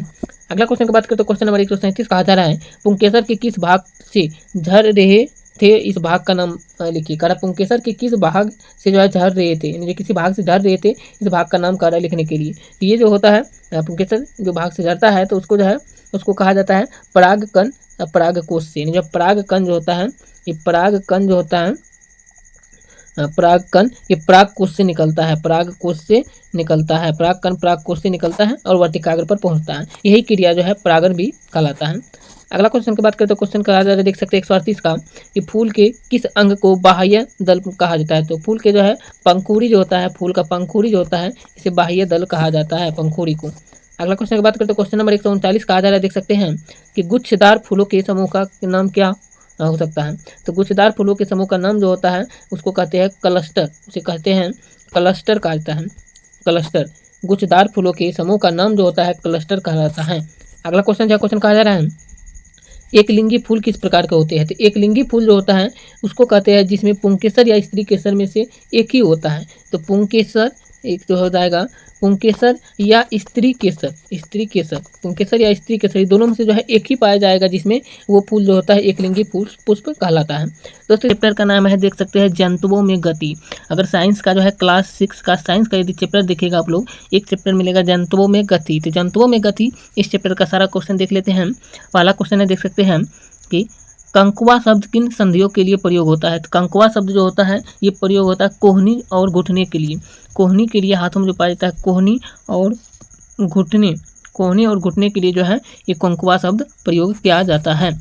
अगला क्वेश्चन की बात करते हैं, क्वेश्चन कहा जा रहा है, मछली के शरीर पर FIN कहाँ पाए जाते हैं, फिन कहाँ पाए जाते हैं। तो मछली का शरीर जो होता है इसमें फिन जो होता है ये ऊपर और नीचे दोनों तरफ पाया जाता है। जैसे मछली जब होता है, ये मछली जो होता है इसके शरीर में फिन इस तरीके से जो रहता है, इस तरीके से जो रहता है, ये मछली जो रहता है आप देख सकते हैं, ये मछली जो है, मछली की ये जो है ये फिन कहते हैं इसको, पेखना जैसा जो रहता है, ये ऊपर और नीचे दोनों तरफ पाया जाता है, ऊपर और नीचे, आप लोग लिख सकते हैं ऊपर और नीचे फिन पाया जाता है। अगला क्वेश्चन की बात करें तो क्वेश्चन कहा जा रहा है, तिलचट्टा का ऊपर का भाग क्या कहलाता है। तिलचट्टा जो होता है इसका ऊपर का भाग की बात करें तो ऊपर का भाग जो होता है ये श्रृंगिकाय कहलाता है, श्रृंगिकाय कहलाता है, ऊपर का भाग जो है ये श्रृंगिकाय कहलाता है। तो श्रृंगिकाय इसका सही आंसर हो जाएगा।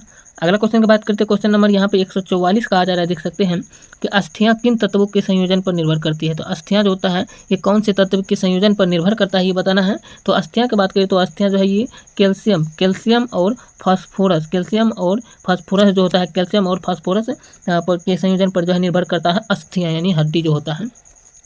अगला क्वेश्चन है, कंकाल तंत्र क्या कहलाता है। तो कंकाल तंत्र जो है ये एक ढांचा कहलाता है, जो NCERT के बुक में है, ये कंकाल तंत्र जो है ये एक ढांचा कहलाता है। तो ढांचा इसका सही आंसर हो जाएगा। अगला क्वेश्चन की बात करें तो क्वेश्चन नंबर 146 है, क्वेश्चन कर रहा है, इमूवेबल ज्वाइंट किसे कहते हैं। तो इमूवेबल ज्वाइंट जो होता है ये हम लोग कहते हैं खोपड़ी की संधि और ऊपरी जबड़ा को। खोपड़ी जो होता है, खोपड़ी की संधि और ऊपरी जबड़ा जो होता है, ऊपरी जबड़ा को कहते हैं, ऊपरी जबड़ा को कहते हैं, खोपड़ी की संधि और ऊपरी जबड़ा को कहते हैं हम लोग, यानी जो है इमूवेबल ज्वाइंट। अगला क्वेश्चन जो क्वेश्चन कहते हैं, पसली पिंजर किस प्रकार की संरचना बनाता है। तो पसली पिंजर जो है ये किस प्रकार की संरचना बनाता है ये पूछ रहा है।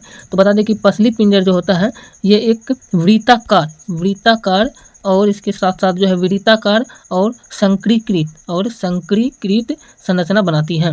तो वृत्ताकार और संकीकृत संरचना बनाती है ये पसली पिंजर जो है। अगला क्वेश्चन जो है क्वेश्चन कहा जा रहा है, शरीर में अस्थियों और मांसपेशियों का समन्वय का मुख्य उद्देश्य क्या होता है।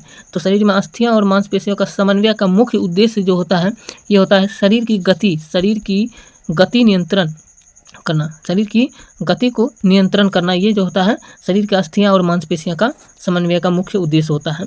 अगला क्वेश्चन की बात करें तो क्वेश्चन नंबर 149 कहा जा रहा है, गति करते समय किस संरचना से अस्थियां एकीकृत होती हैं। तो गति करते समय जो होता है अस्थियां जो एकीकृत होता है ये होता है स्नायु बंधन से, स्नायु बंधन से, याद रखना है, स्नायु बंधन से, स्नायु बंधन से एकीकृत होता है। अगला क्वेश्चन की बात करें तो क्वेश्चन नंबर यहाँ पे 150 कहा जा रहा है, देख सकते हैं 150 में, हाथ की हड्डी और कंधे की हड्डी के बीच की संधि को किस प्रकार की संधि कहते हैं। तो हाथ की हड्डी और कंधे की हड्डी के बीच की हड्डी को जो है ये हम लोग जो है इसको कुंकक नलिका, यानी जो है कुंकक सलिका संधि कहते हैं, कुंकक सलिका संधि कहते हैं, कंकुक सलिका संधि कहते हैं, कंकुक सलिका संधि कहते हैं, इसका सही आंसर हो जाएगा। अगला क्वेश्चन की बात करें तो क्वेश्चन यहाँ कहा जा रहा है, देख सकते हैं 151। दोस्तों आप लोग जो है जितने भी इसका आंसर बता रहे हैं इसको आप नोट करके लिख सकते हैं। PDF जो है आप इसका चाहते हैं तो डिस्क्रिप्शन में लिंक है टेलीग्राम चैनल का, वहाँ पे जुड़ करके PDF लिख सकते हैं। PDF डला चुका है, आज ही डला चुका है PDF। अगला क्वेश्चन की बात करें तो क्वेश्चन नंबर 151 कहता है, मानव कंकाल तंत्र में घुटने को चलाने में किन हड्डियों की भूमिका होती है। तो मानव के शरीर के जो कंकाल तंत्र होता है मानव का, उसमें घुटना को चलाने के लिए जो होता है ये होता है फीमर, ये होता है फीमर और टिबिया नामक हड्डी, ये दोनों जो है इसके लिए भूमिका निभाता है। फीमर और टिबिया नामक हड्डी जो ये दोनों भूमिका निभाता है घुटना को चलाने के लिए। अगला क्वेश्चन जो है क्वेश्चन नंबर 152 कहा जा रहा है, देख सकते हैं। क्वेश्चन नंबर 152 है कि मछली के कंकाल द्रवुड की क्या भूमिका है। तो मछली के कंकाल द्रवुड की भूमिका की बात करें तो इसका भूमिका जो है यही है कि श्वसन प्रणाली का जो है सपोर्ट करता है। श्वसन प्रणाली जो होता है, श्वसन प्रणाली के सपोर्ट करना, ये मछली के कंकाल द्रवुड की भूमिका है। अगला क्वेश्चन जो है क्वेश्चन कार्य 153, कंधे की हड्डी किस प्रकार की संधि है। तो कंधे की हड्डी जो होता है, ये बात करें तो ये जो है ये एक गेंद और सॉकेट संधि है। ये एक गेंद और सॉकेट संधि है। ये गेंद और सॉकेट संधि है। ये कंधे की हड्डी जो होता है ये गेंद और सॉकेट की संधि होता है।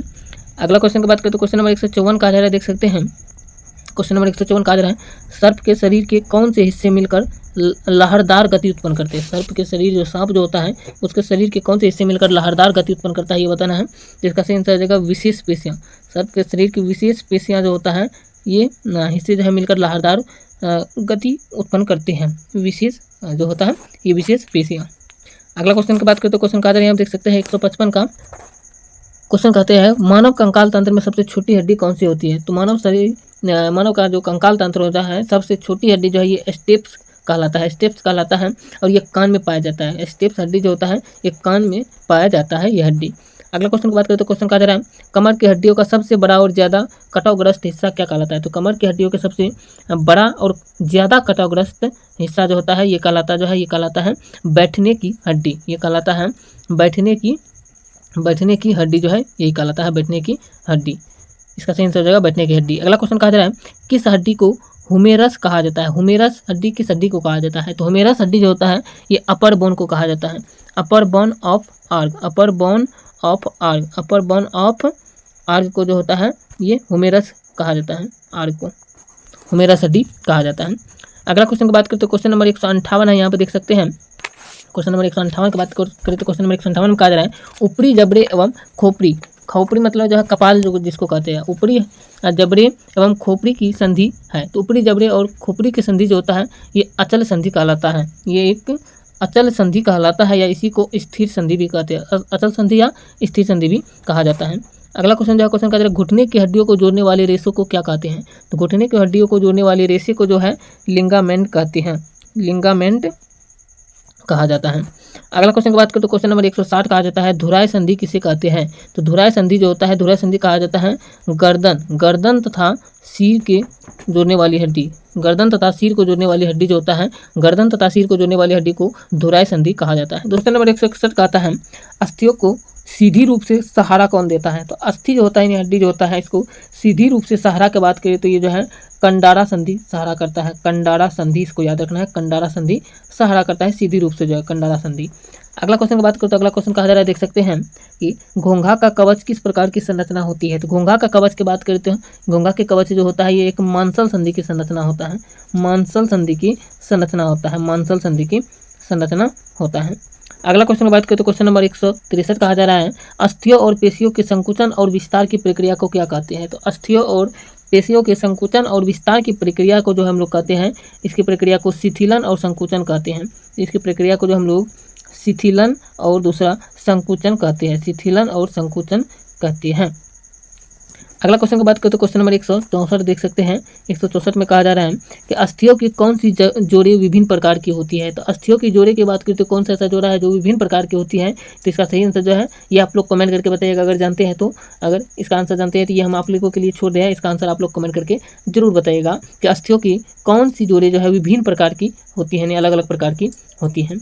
अगला क्वेश्चन की बात करें तो अगला क्वेश्चन है, देख सकते हैं पक्षियों की अस्थियाँ किस प्रकार की होती है। तो पक्षी में जो अस्थियाँ होता है वो एक खोखला होता है। खोखला या इसी को खोलदार भी कहते हैं। खोखला या खोलदार प्रकार की अस्थियाँ होती हैं पक्षियों में। दोस्तों यहाँ तक के क्वेश्चन को 165 तक के क्वेश्चन को कवर किए। अब अगला चैप्टर फिर शुरू हो जाता है जिस चैप्टर का नाम है सजीव और निर्जीव। अगला चैप्टर की बात करें तो चैप्टर का नाम है सजीव और निर्जीव। क्लास 6 के जो है यदि इसे पहले वाला जो चैप्टर बताए उसके बाद चैप्टर देखिएगा तो आप लोगों को एक चैप्टर मिलेगा सजीव और निर्जीव। अब सजीव और निर्जीव चैप्टर के क्वेश्चन को हम लोग कवर करते हैं।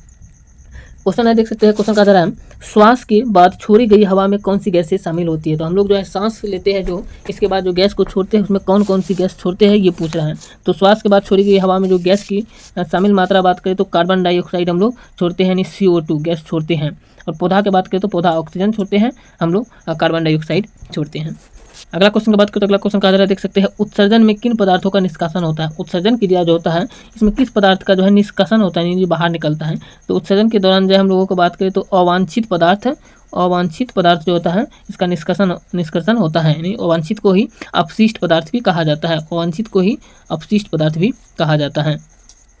अगला क्वेश्चन की बात करें तो क्वेश्चन कहा जा रहा है, कुत्ते के पिल्ले वयस्क बनने के लिए कितनी अवधि लेते हैं। तो कुत्ते के पिल्ला जो होता है इसको वयस्क बनने के लिए अवधि की बात करें तो ये अवधि लेता है 12 महीने अवधि लेता है। 12 महीने जो होता है ये अवधि लेता है वयस्क बनने के लिए कुत्ते के पिल्ले। अगला क्वेश्चन की बात करें तो क्वेश्चन नंबर 169 है, देख सकते हैं।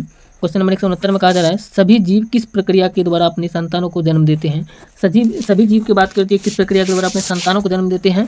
इसका सही आंसर जो है ये हो जाएगा प्रजनन के द्वारा ही संतानों को जन्म देते हैं। अगला क्वेश्चन है, कौन से पौधे अपने कशिक भागों द्वारा नए पौधे उत्पन्न करते हैं। तो कौन सा ऐसा पौधा है जो अपने कशिक भाग के द्वारा ही नया पौधा को उत्पन्न करता है। तो इसका सही आंसर जो है ये हो जाएगा गुलाब का पौधा हो गया, आलू का पौधा हो गया, इसके बाद जो है लिली का पौधा हो गया, ये सारे जो हैं। अगला क्वेश्चन जो है क्वेश्चन है यहाँ पे देख सकते हैं 171 नंबर का, सजीव वस्तुएं किस प्रकार से आकार में वृद्धि करते हैं। तो सजीव वस्तु जो होता है ये किस प्रकार से आकार में वृद्धि करता है। तो इसका सही आंसर हो जाएगा उचित पोषण प्राप्त करके। उचित पोषण यदि मिल जाता है, उचित पोषण इसको मिल जाता है सजीव को, तो वो अपना जो है आकार में वृद्धि करने लगता है। अगला क्वेश्चन है, सभी जीवों में वृद्धि प्रारंभिक अवस्था में क्यों होती है। तो सभी जीव जो होता है इसमें वृद्धि प्रारंभिक अवस्था में होता है क्योंकि उन्हें जो है अधिक ऊर्जा की आवश्यकता होती है, क्योंकि उन्हें अधिक ऊर्जा की आवश्यकता होती है, इसलिए। अगला क्वेश्चन की बात करें तो क्वेश्चन नंबर 173 का आधार देख सकते हैं, मनुष्य की उम्र के किस अवधि में सबसे अधिक वृद्धि होते हैं। तो मनुष्य की उम्र की बात करें तो यदि उम्र 13 से 14 वर्ष का रहता है तो इस वर्ष में जो है अधिक वृद्धि होते हैं मनुष्य की। अगला क्वेश्चन नंबर 174 है, देख सकते हैं कि पौधे कार्बन डाइऑक्साइड को किस प्रकार से उपयोग करते हैं। तो पौधे जो होता है ये कार्बन डाइऑक्साइड जो है इसको प्रकाश संश्लेषण के लिए उपयोग करते हैं। पौधे जो है कार्बन डाइऑक्साइड को प्रकाश संश्लेषण के लिए उपयोग करते हैं, इसको याद रखना है। अगला क्वेश्चन कहा जा रहा है, लाजवंती के पौधे को कौन सा गुण प्रेरित करता है कि उसकी पत्तियां सिकुड़ जाती हैं। तो इसका सही आंसर की बात करें तो इसका सही आंसर हो जाएगा स्पर्श भाग जो होता है। यदि हम लाजवंती के पौधे के स्पर्श करते हैं, जो उसको छूते हैं, तो वो पौधा जो होता है सिकुड़ जाता है। अगला क्वेश्चन की बात करें तो 176 नंबर के क्वेश्चन है। क्वेश्चन कहा जा रहा है, विकास के किस अवस्था में पौधे के भ्रूण की वृद्धि होती है। तो पौधे के भ्रूण की वृद्धि की बात करें तो ये होता है बीज में होता है। पौधे के भ्रूण की वृद्धि जो होता है ये बीज वाले भाग में होता है। अगला क्वेश्चन की बात करें तो अगला क्वेश्चन कहा जा रहा है, अलग अलग जीवों में किस प्रक्रिया द्वारा संतानों की संख्या निश्चित होती है। तो अलग अलग जीवों में जो होता है ये संतानों की संख्या के जो निश्चित होती है ये होती है सजीव प्रजनन द्वारा। अगला क्वेश्चन जो क्वेश्चन का हमारे शरीर में श्वास का क्या कार्य है। हमारे शरीर में श्वास का कार्य की बात करें तो सांस जो लेते हैं हम लोग ये ऊर्जा प्रदान करना ये श्वास का कार्य होता है। सांस जो लेते हैं ऊर्जा मिलता है इससे हम लोगों को। अगला क्वेश्चन कहा जा रहा है, किस प्रकार की गति जीवों में पाई जाती है। तो जीवों में बात करें तो जीव जो होता है इसमें किस प्रकार की गति पाया जाता है। तो इसका सही आंसर हो जाएगा श्वास की गति पाया जाता है। इसके बाद उत्पत्ति की गति पाया जाता है। इसके बाद बात करें तो विकास की भी गति पाया जाता है। सांस लेने की गति, उत्पत्ति की गति, विकास की गति, ये सब गति जो होता है ये जो है जीव में पाया जाता है। अगला क्वेश्चन की बात करें तो क्वेश्चन नंबर 180 है, देख सकते हैं यहाँ पे दिया गया है। क्वेश्चन नंबर 180, सजीवों के मुख्य लक्षण कौन नहीं है। तो सजीवों के मुख्य लक्षण की बात करें तो सजीव में जो होता है मुख्य लक्षण की बात करें तो ये स्थिरता नहीं है। स्थिरता जो होता है ये सजीवों में ये मुख्य लक्षण नहीं है, स्थिर कभी भी नहीं रहता है सजीव जो होता है। कह रहा है देख सकते हैं अगला चैप्टर का नाम ही है सजीवों में अनुकूलन। सजीव में अनुकूलन ये चैप्टर का नाम है। क्लास 6 का जो है विज्ञान में यदि आप जा करके देखेंगे तो एक चैप्टर मिलेगा सजीव में अनुकूलन, तो इस चैप्टर के क्वेश्चन को भी बता रहे हैं हम।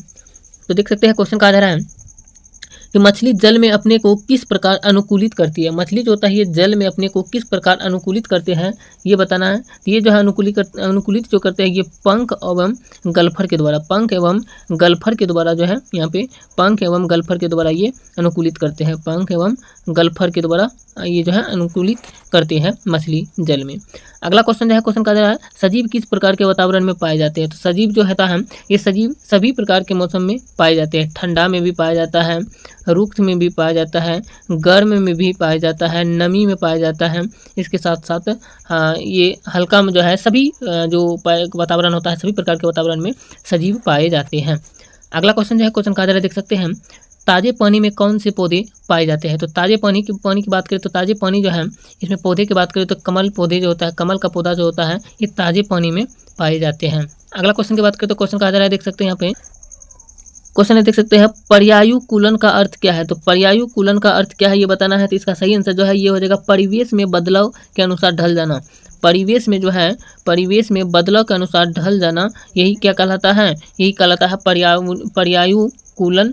जो है इसका अर्थ होता है परिवेश में बदलाव के अनुसार ही ढल जाना। जैसे बारिश के मौसम में उसके अनुसार रहना, ठंडा के मौसम में ठंडा के अनुसार रहना, इस तरीके से परिवेश में बदलाव के अनुसार जो है ढल जाना, यही पर्यायु कूलन का अर्थ होता है। अगला क्वेश्चन जो है, क्वेश्चन कहा जा रहा है, हम देख सकते हैं कि हमें श्वास लेने में कठिनाई होती है, हमें जो है सांस लेने में कठिनाई होती है, क्यों। ये जो होते हैं पर्वतीय क्षेत्र में, पर्वतीय क्षेत्र में जो हम लोगों को जो है पर्वतीय क्षेत्र जो होता है, पर्वतीय क्षेत्र में जो है सांस लेने में कठिनाई होता है हम लोगों को।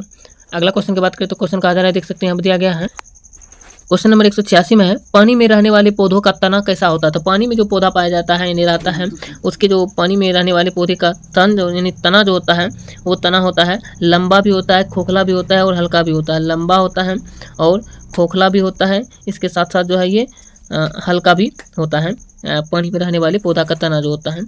अगला क्वेश्चन जो है, क्वेश्चन का जरा मछली का आकार कैसा होता है। तो मछली का आकार की बात करें तो मछली का आकार जो होता है ये नौकाकार के आकार का होता है, नौकाकार होता है मछली का आकार। अगला क्वेश्चन है, महवासरण किसे कहते हैं। महवासरण किसे कहते हैं ये बताना है। तो महवासरण जो है ये किसे कहते हैं, इसका आंसर आप लोग कमेंट करके बताइएगा। इसको जो हम खाली छोड़ दे हैं, इसका आंसर कमेंट करके बताना है।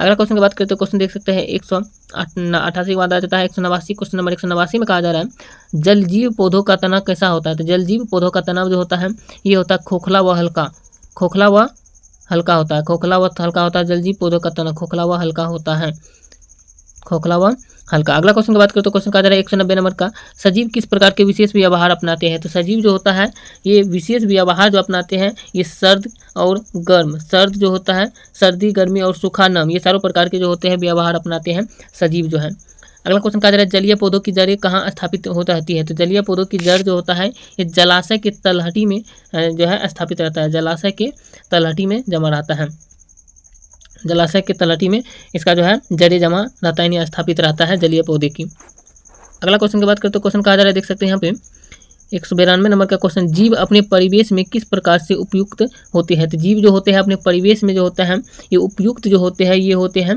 अनुकूलन से, अनुकूलन से जो होता है ये उपयुक्त होता है, अनुकूलन से। अगला क्वेश्चन की बात करते हैं, अगला क्वेश्चन कहा जा रहा है, देख सकते हैं हमें किन पौधों का जो है ध्यान रखना चाहिए। तो हम लोगों को जो है पर्वतीय पौधे जो होता है, पर्वतीय भाग के पौधे जो होता है इस पर ध्यान रखना चाहिए। अगला क्वेश्चन की बात करें तो क्वेश्चन कहा जा रहा है, देख सकते हैं स्थानीय पौधों की जड़ें क्या कार्य करती है। तो स्थानीय पौधों की जड़ें जो होता है ये जल का अवशोषण करता है और पोषक तत्वों का भी संचार करता है स्थानीय पौधों की जड़ें। अगला क्वेश्चन जो है, क्वेश्चन कहा जा रहा है, रेगिस्तान में कौन सा पौधा पाया जाता है। तो रेगिस्तान में जो होता है, रेगिस्तान में केटकस यानी जो है केक्टस पौधा पाया जाता है, जिसे बबूल कहा जाता है भाषा में, जो है आम भाषा में बबूल कहा जाता है, यही पौधा पाया जाता है और इसको इंग्लिश में जो है केक्टस कहा जाता है। रेगिस्तानी पौधों की जड़ जो होता है ये लंबी होती है और पानी के अवशोषण के लिए इसका जड़ जो है लंबा होता है रेगिस्तान में पौधा का जो है। अगला क्वेश्चन की बात करते हैं, अगला क्वेश्चन कहा जा रहा है, जलीय पौधों में फूल और पत्तियां क्यों तैरते रहते हैं। तो जलीय पौधा जो होता है इसमें फूल और पत्ती जो है ये तैरते रहते हैं, क्योंकि वहाँ पर प्रकाश संश्लेषण के लिए जो है ये तैरते रहते हैं, प्रकाश संश्लेषण की जो क्रिया होता है इसलिए प्रकाश संश्लेषण की क्रिया के लिए तैरते रहते हैं। अगला क्वेश्चन की बात करें तो अगला क्वेश्चन देख सकते हैं, अब आगे के क्वेश्चन जो है ये अगला चैप्टर में आ जाता है। चैप्टर का नाम है दूरी मापन एवं गति, दूरी मापन एवं गति ये चैप्टर का नाम है और इस चैप्टर का यहाँ से क्वेश्चन शुरू है, देख सकते हैं क्लास 6 का ही है ये सारा चैप्टर जो है, आप लोगों को जो बता रहे हैं चैप्टर वाइज। अगला क्वेश्चन है, गति की सबसे छोटी इकाई कौन सी होती है। गति की सबसे छोटी इकाई जो होती है ये इसको कहा जाता है अल्पतम माप, अल्पतम माप कहा जाता है, अल्पतम माप कहा जाता है इसको जो है गति की सबसे छोटी इकाई को। अगला क्वेश्चन की बात करें तो क्वेश्चन कहा जा रहा है, सही माप के लिए आंक, वस्तु और पैमाने का सही संरेखन कैसे होना चाहिए। तो सही माप के लिए आंक, वस्तु और पैमाने का सही संरेखन जो है ये होना चाहिए, आंक, वस्तु और पैमाना एक सीध में होना चाहिए। पहले आंक होना चाहिए, इसके बाद वस्तु और इसके बाद पैमाना, जैसे है इसी तरीके से एक सीध में होना चाहिए इसका सही माप के लिए। अगला क्वेश्चन जो है, क्वेश्चन कहा जा रहा है, वृत्तीय गति को अन्य किस नाम से जाना जाता है। तो वृत्तीय गति जो होता है इसको और अलग नाम जो होता है इसका चक्राकार भी गति कहा जाता है, चक्राकार गति भी कहा जाता है, वृत्तीय गति को चक्राकार गति। अगला क्वेश्चन जो है क्वेश्चन नंबर 200 है, देख सकते हैं क्वेश्चन नंबर 200 में कहा रहा है, सर्वेक्षण में उपयोग होने वाले सबसे छोटे मापन को क्या कहते हैं। सर्वेक्षण में उपयोग होने वाले सबसे छोटे मापन को जो है इसको जो है इसको कहा जाता है, सबसे छोटे मापन को अल्पतम अल्पतम कण जो है ये कहा जाता है, इसको अल्पतम जो है अल्पतम कहा जाता है, सबसे छोटा कहा जाता है। किसी वस्तु की लंबाई मापते समय माप के साथ इकाई क्यों लिखी जाती है? तो किसी वस्तु की लंबाई मापते समय माप के साथ जो है इकाई जो लिखा जाता है, इसलिए लिखा जाता है क्योंकि माप को स्पष्ट करने के लिए लिखा जाता है। माप को जो है स्पष्ट करने के लिए ये लिखा जाता है, माप को स्पष्ट करने के लिए इकाई लिखा जाता है। अगला क्वेश्चन जो है क्वेश्चन है किस प्रकार की गति को लोलक गति कहते हैं? तो लोलक गति की बात करें तो लोलक गति जो है ये दोलन गति को लोलक गति भी कहा जाता है, दोलनी गति को लोलक गति भी कहा जाता है। क्वेश्चन नंबर 203 की बात करके आप देख सकते हैं क्वेश्चन नंबर 203 में जो है ये कहा जा रहा है कि खेत की लंबाई चौड़ाई कैसे नापते हैं? तो खेत की लंबाई चौड़ाई की बात करें तो हम लोग जो है मापक टैप से नापते हैं, मापक टैप से खेत की लंबाई चौड़ाई को मापते हैं, मापक टैप से। अगला क्वेश्चन की बात करते हैं, अगला क्वेश्चन कहा जा रहा है कर्ण रेखा की बिंदी कहाँ बनाई जाती है?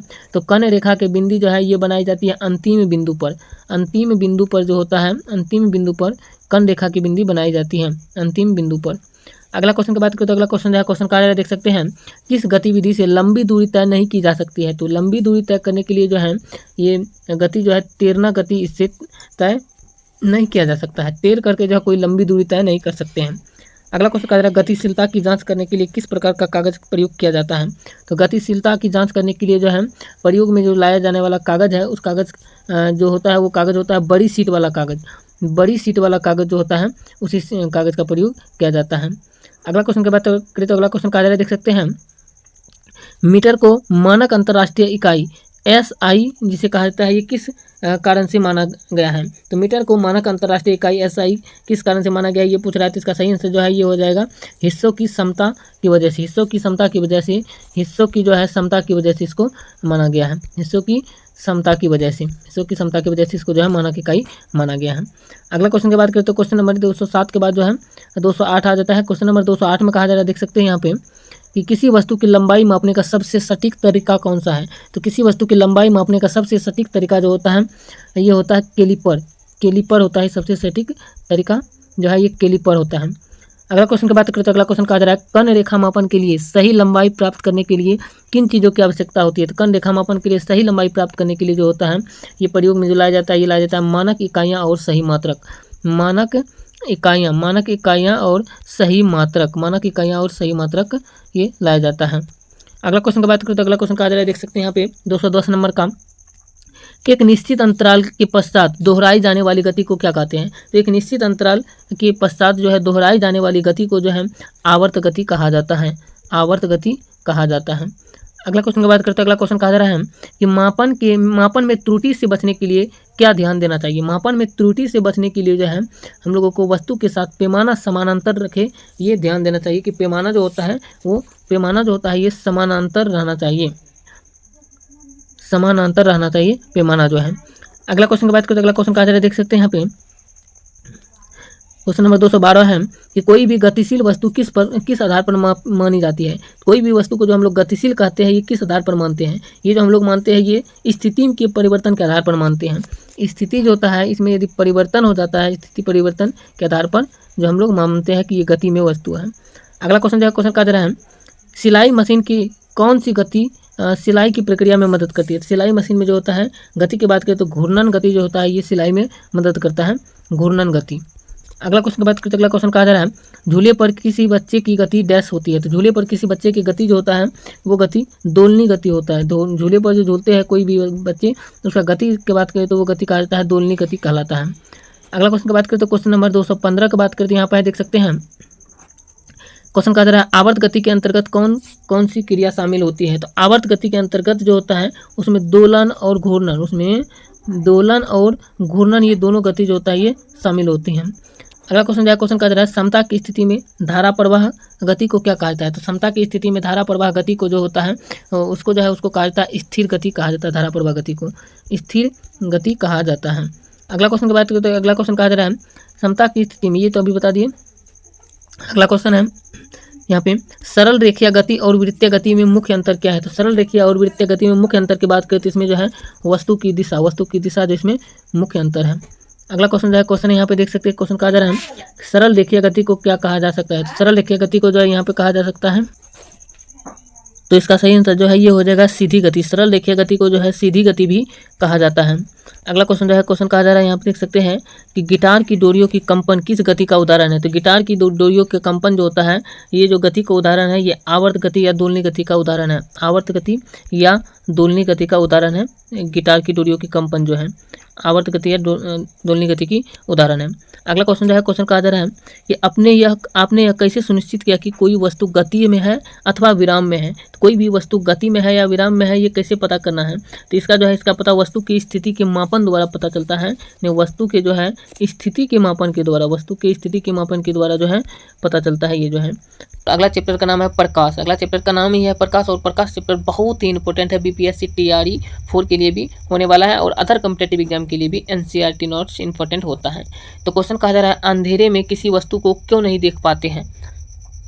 अंधेरे में जो हम किसी वस्तु को इसलिए नहीं देख पाते हैं क्योंकि अंधेरा में जो होता है प्रकाश उपस्थित नहीं रहता है। ये जो है प्रकाश के अनुपस्थिति के कारण ही अंधेरे में हम किसी वस्तु को नहीं देख पाते हैं। दोस्तों क्वेश्चन का जो आंसर आप लोगों को बता रहे हैं, इसको आप लोग नोट करते जाइएगा। और ये पीडीएफ यदि आपके पास अभी तक नहीं है पहुँचे हैं, तो आप लोग डिस्क्रिप्शन में लिंक है टेलीग्राम चैनल का, वहाँ पर जाकर के आप जुड़ सकते हैं। और पीडीएफ बहुत पहले ही डला चुका है, आप लोग नीचे करके देख लीजिएगा, स्क्रॉल करके आपको पीडीएफ मिल जाएगा। नहीं तो हम फिर भी पीडीएफ डाल देंगे फिर से, आप लोग जो है उसको प्रिंट करके जो है, जो हम इसका आंसर बता रहे हैं इसको नोट करके रख सकते हैं। और क्लास 6 साइंस का जो चैप्टर वाइज क्वेश्चन आपको बता रहे हैं।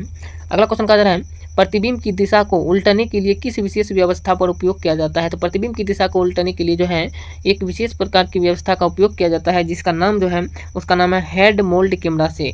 उसका नाम है hand mould camera. Hand mould camera से जो है तेल वाला कागज पे इसका प्रयोग किया जाता है। अगला क्वेश्चन जो है, क्वेश्चन का जरा, प्रकाश स्रोत से पहले दर्पण पर पड़ने वाली किरण क्या कहलाती हैं। तो प्रकाश स्रोत से पहले दर्पण पर पड़ने वाली किरण को जो है उसको कहा जाता है आपतित किरण। उसको जो है आपतित किरण कहा जाता है। अगला क्वेश्चन जो है, क्वेश्चन कहा जा रहा है, देख सकते हैं 223 के बाद आ जाता है क्वेश्चन नंबर 224। क्वेश्चन नंबर 224 में कहा जा रहा है, कौन सा प्रकाश सूर्य के प्रकाश के समान होता है। तो सूर्य के प्रकाश के समान बात करें तो वो जो है वो प्रकाश का नाम है सफ़ेद प्रकाश। सफ़ेद प्रकाश जो होता है ये सूर्य के प्रकाश के समान ही होता है, सफ़ेद प्रकाश। अगला क्वेश्चन जो है, क्वेश्चन कहा जा रहा है, उपछाया किसे कहा जाता है। तो उपछाया की बात करें तो उपछाया जो है ये आंशिक छाया को ही उपछाया कहा जाता है। आंशिक छाया को उपछाया कहा जाता है। अगला क्वेश्चन की बात करें तो क्वेश्चन कहा जा रहा है, देख सकते हैं क्वेश्चन नंबर 226। क्वेश्चन नंबर 226 में बात करें तो इसमें कहा जा रहा है, देख सकते हैं कि छाया किससे बनती है। तो छाया जो होता है ये किससे बनती है ये बताना है आपको। बता दें कि किसी भी चीज़ की छाया जो बनता है ये बनता है अपारदर्शी वस्तु से। किसी भी चीज़ को जो छाया बनता है ये अपारदर्शी वस्तु जो होता है, अपारदर्शी वस्तु जो होता है उसी का छाया बनता है, क्योंकि इसके आर पार प्रकाश नहीं जा पाता है, इसलिए इसका छाया बन जाता है। अगला क्वेश्चन जो है, क्वेश्चन कहा जा रहा है, देख सकते हैं आंखें किस प्रकार कार्य करती हैं। आंख जो होता है ये वस्तु जो होता है वस्तु की छवि बनाकर मस्तिष्क को संकेत भेजती है। ये आंख जो है, आंख से हम कोई भी वस्तु को जो देखते हैं ये हमारी आंखों के द्वारा देखी गई वस्तु को जो है छवि बना करके मस्तिष्क को जो है संकेत भेजती है। अगला क्वेश्चन जो है, क्वेश्चन कहा जा रहा है, दिन में सूर्य के प्रकाश में वस्तुओं का दिखाई देने का प्रमुख कारण क्या है। तो दिन में सूर्य के प्रकाश में वस्तुओं को दिखाई देने का प्रमुख कारण जो होता है ये होता है प्रकाश का परावर्तन। इसका नाम जो होता है ये कारण होता है प्रकाश का परावर्तन के कारण ही ऐसा होता है। अगला क्वेश्चन की बात करें तो क्वेश्चन का देख सकते हैं कांच का टुकड़ा क्या है। तो कांच का टुकड़ा जो है ये कांच का टुकड़ा जो होता है ये एक पारदर्शी होता है। कांच का टुकड़ा जो होता है एक पारदर्शी पदार्थ होता है, क्योंकि इसके आर पार प्रकाश जो है चला जाता है। अगला क्वेश्चन जो है, क्वेश्चन कहा जा रहा है, देख सकते हैं कि लालटेन, टॉर्च या विद्युत बल्ब जलाने पर वस्तु दिखने लगती है, इसका कारण क्या है। तो इसका एक ही कारण है प्रकाश का जो है उत्सर्जन। इसका कारण है कि प्रकाश का उत्सर्जन ही इसका कारण है। प्रकाश का उत्सर्जन इसका कारण है। अगला क्वेश्चन की बात करें तो अगला क्वेश्चन कहा जा रहा है 231। क्वेश्चन नंबर 231 कहा जा रहा है, देख सकते हैं यहाँ पे कि प्रकाश की अनुपस्थिति में वस्तुएं दिखाई देने लगती है। प्रकाश की अनुपस्थिति में वस्तुएं दिखाई देने लगती है, यह किसकी वजह से संभव है। तो प्रकाश की अनुपस्थिति में वस्तुएं दिखाई देने लगती हैं, यह जो है किसकी वजह से होता है ये बताना है। तो ये किसकी वजह से संभव है, तो इसका सही आंसर हो जाएगा प्रकाश की उपस्थिति। प्रकाश की उपस्थिति इसका सही आंसर हो जाएगा, प्रकाश की उपस्थिति।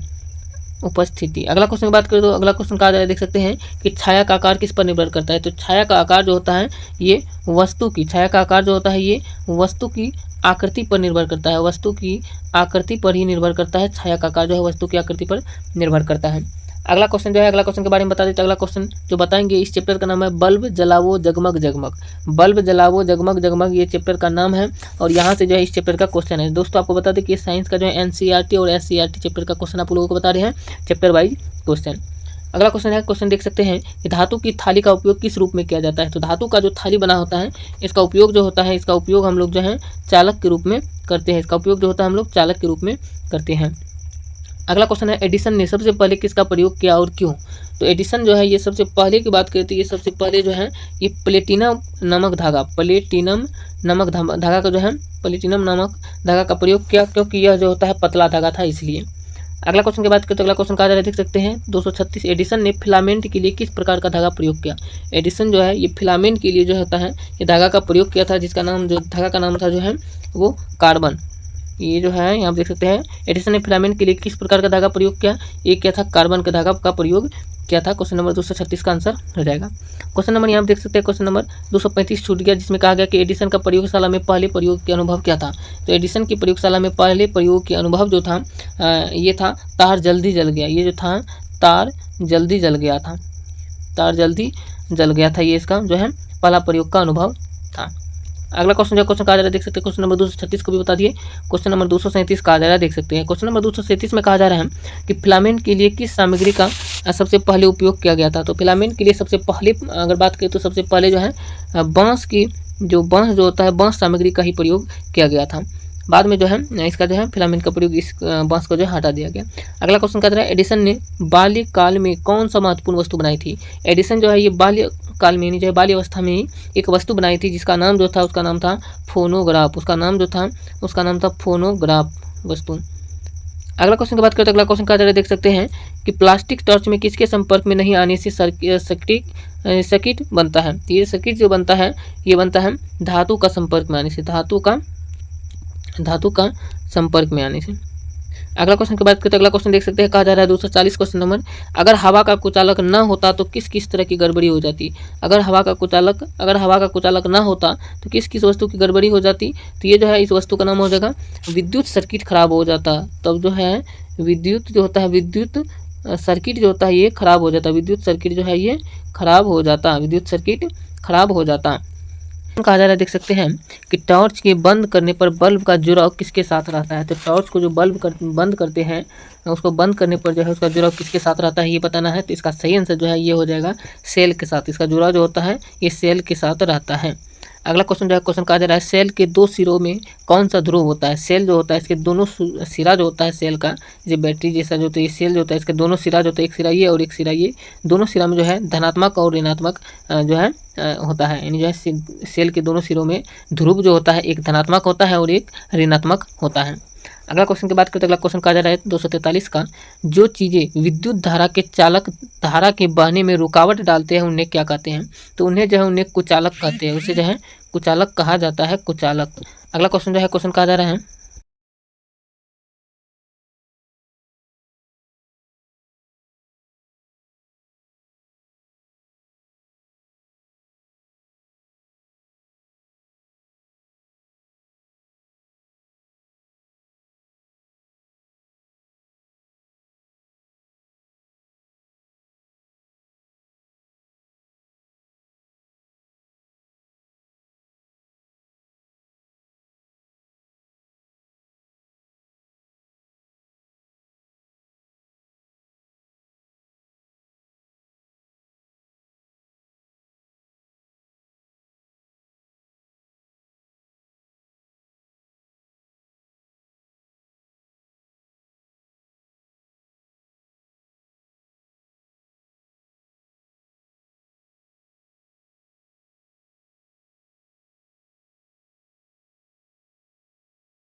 61 नंबर कि प्राचीन भारतीय अंकगणित में चुंबक का उपयोग किस लिए होता था। तो प्राचीन भारतीय अंकगणित में जो है चुंबक का उपयोग किस लिए होता था ये बताना है। तो इसमें जो है चुंबक का उपयोग जो होता था ये होता था मापन के लिए। चुंबक का उपयोग जो है ये मापन के लिए होता था, मापन के लिए चुंबक का उपयोग होता था। और दूसरा दिशा सूचक के लिए भी, मापन और दिशा सूचक दोनों के लिए इसका उपयोग होता था चुंबक का।